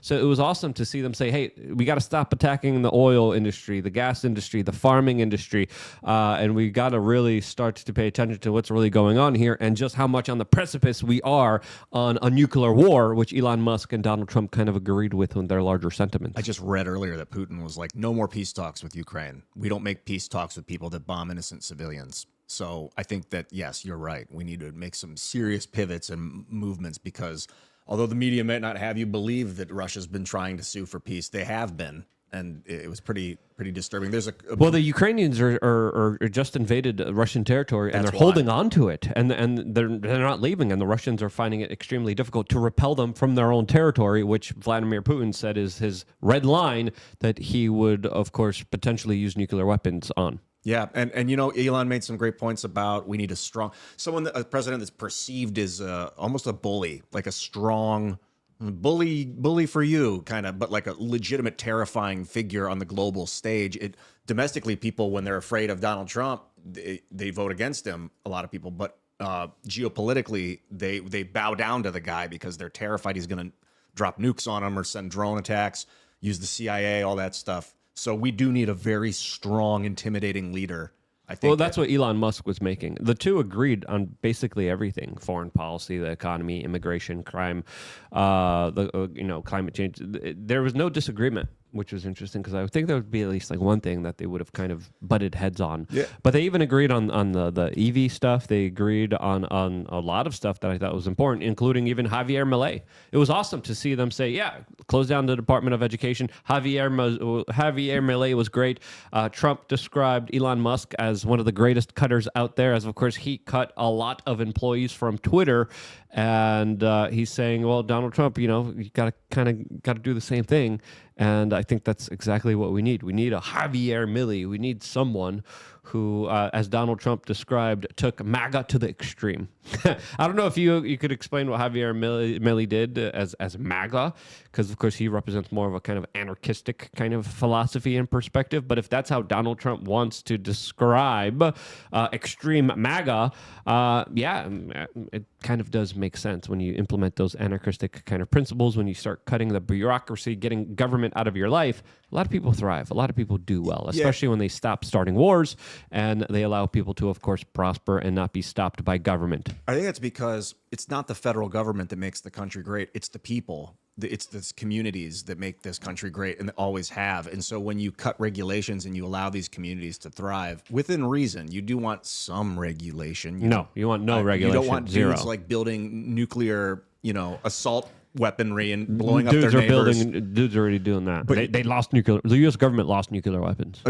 You want to make sure that sections of the country don't go rogue is basically what I'm saying. I want to make sure everyone goes rogue. Not goes free. Not necessarily rogue. We do need a united state. We need to stay I want united. Independent What individuals. Elon Musk is saying is that cutting regulation helps technology grow. It helps the economy. It helps us continue to prosper and not have all of these things that impede us, that stop us, that slow everything down. But with no regulation, But you'll no have one's people saying dumping no regulation. chemicals. We're just saying cut them. 'cause I'm there's saying too no many, regulation. and they're not being cleaned up. Like they need to actually be cleaned up. They need to be looked at. Okay, these ones need to be removed. We need to, redo it. With no regulation, you'd have like the dude at the top of the mountain dumping all his waste chemicals into the rivers and We can get poisoning into the that entire- philosophical argument later, but I absolutely, totally disagree with But you. I As think of we're course, the U.S. overregulating. government is literally dumping chemicals in the drinking water, making the frogs, you know what, and they're doing a lot of other horrible things with astrazine. So on a micro level, I would absolutely disagree with you because the government is really the bigger portrayer I think generally- of enslavement and doing a lot of the horrible things that you worry independent people will do, but they would do on a small level. The government does it on a big level that we're financing,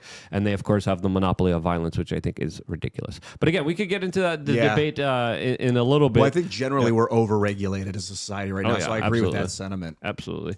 But interesting conversation. It went a little bit later. I thought it was only going to be 1 hour. Maybe they saw the numbers because this has gotten a lot of numbers. This has gotten a lot of viewers. 1.3 million concurrent viewers is a lot. This was a major event so far. It says 2.1 million people tuned in, 74.1 million impressions. That's a lot. Tim Cass had 90,000. Jeremy the Quartering at 100,000. So there's another. Jeremy from the Quartering had 150,000. He was on the front page of Rumble. There's another at one particular time 250,000 as well. viewers. Yeah. So millions and millions upon millions, as of course people were going to other platforms since Twitter was a little glitchy. Steph, we have two super chats here. Let's read them really quick. I put them in the chat room. I have to pull them up. Just go to Telegram and the main chat room. They're in there. Okay, I got one here by Just Jimmy saying, "Yo, Luke and Clint and all of you amazing people, we booked Dr. Ron Paul for Keystone Speaker at Constitution Week in Grand Lake, Colorado, September 22nd. Bring the clan up." Sounds great. My schedule is pretty crazy, but send me more details. Message me at Luke We Are Change on Twitter, maybe, or it's just difficult because we're so busy. Steph, keep going. We got Lone Wolf 36S saying they call it Stature shoot. Honestly, I can't really tell what this is saying. That lips is so strong. Rolling on the floor laughing. Is it just me hearing that? No, a lot of people were hearing that, but again, it's a common trait of what happens on Spaces. I think what happens is he was on his iPhone on speakerphone, and so he's getting feedback, and that's why. The pictures that showed that he had a microphone attached to his phone, and then a microphone attached here that was, of course, the receiver. But I think it's just a common glitch. I think people are looking into it. Elon Musk was, stuttering a little bit. He was probably nervous because this is a major moment for his company, and he was probably dealing with all the tech guys. Like, hey, what are you guys like? why are you messing this up? It kind of What's felt like, going on here? Like they got to know each other in the first half hour, and then the first half, and then by the end they were friends. Well, in the beginning of today's broadcast, we detailed their kind of sparring, because the two did publicly fight beforehand, and they do represent larger kind of different ideologies. But as Elon Musk explained, he was never really political, but I think now society has forced him to become political, and I think that's what a lot of people are facing, a lot of people are feeling, and I think this was a major moment for this kind of election cycle, this kind of political cycle that I think is going to give Donald Trump an overall boost in response to everything that's been happening here. As of course, a lot of people have tuned in, a lot of people were paying attention, and I think the beginning was a little rough. At the end, you saw more comedy, you saw more humor, you saw more of a personable kind of real conversation. It was like tuning in. We never got this kind of perspective. We got televised presidential debates between Nixon and RFK that changed the game. I think this is another kind of landmark kind of moment where it's kind of like we're tuning into a private conversation between two dudes just kind of chatting it up, which was interesting and fascinating, but it provides us a long form kind of conversation that isn't scripted, that's kind of natural, that's just kind of free flows. So this is like podcasting on a new level. This is like a new kind of major cornerstone moment where, televised debates were a major thing, were a brand new thing that changed the game. I think this also changes the game, and overall, it's going to help Donald Trump, just like the televised debates helped JFK, and they really didn't help Richard Nixon. Yeah, it was like listening to a phone call of a couple friends, but then I reminded myself, like, oh, wait, that's the most famous guy in the world and the richest man in the world talking. And this just feels like a normal conversation. That's the power of internet video, dude. Internet technology. I saw this in 2006. Like, you can have president's video chat you don't need Secret Service anymore. You can have like really high profile dudes come together and communicate in public without fear. It's so powerful, an opportunity to really transform the way humanity interacts. Absolutely. And they were kind of feeling each other out in the beginning, and they were all like official, and then you saw the kind of loosening up the longer it went on, and it was fascinating to see, and I think we need to see more of that in American politics. Steph, who are our guests tomorrow, 6 p.m. and then Wednesday, 6 p.m.? Tomorrow we have Billy Carson, and the next day it's Kate Shanahan. All right, so tune in for that, 6 p.m. Eastern. Click the notification button. We, of course, return. Anything else you'd like to say, and where can people find you guys? As, of course, our guests left. And, of course, we had a great show with everybody, so it was really fun, really awesome. Thanks, Ian, for filling in last minute. Oh, yeah, that was fun. I was listening to the show in my room, in your room. Shout out to the Nephilim Death Squad. I think that's who was here earlier. It was Top Lobster. Who was the other person that was here, too? We're trying not to say their name on the show. Oh, okay. Congratulations. Clint Russell. I want to shout out Clint Russell. Follow Liberty Lock Pod on X and every other platform. And you can follow me at Ian Crossland. Steph, where can people find you? You can find me on X at StephWRC. All right, tune in and join the conversation by signing up to lukeunfiltered.com.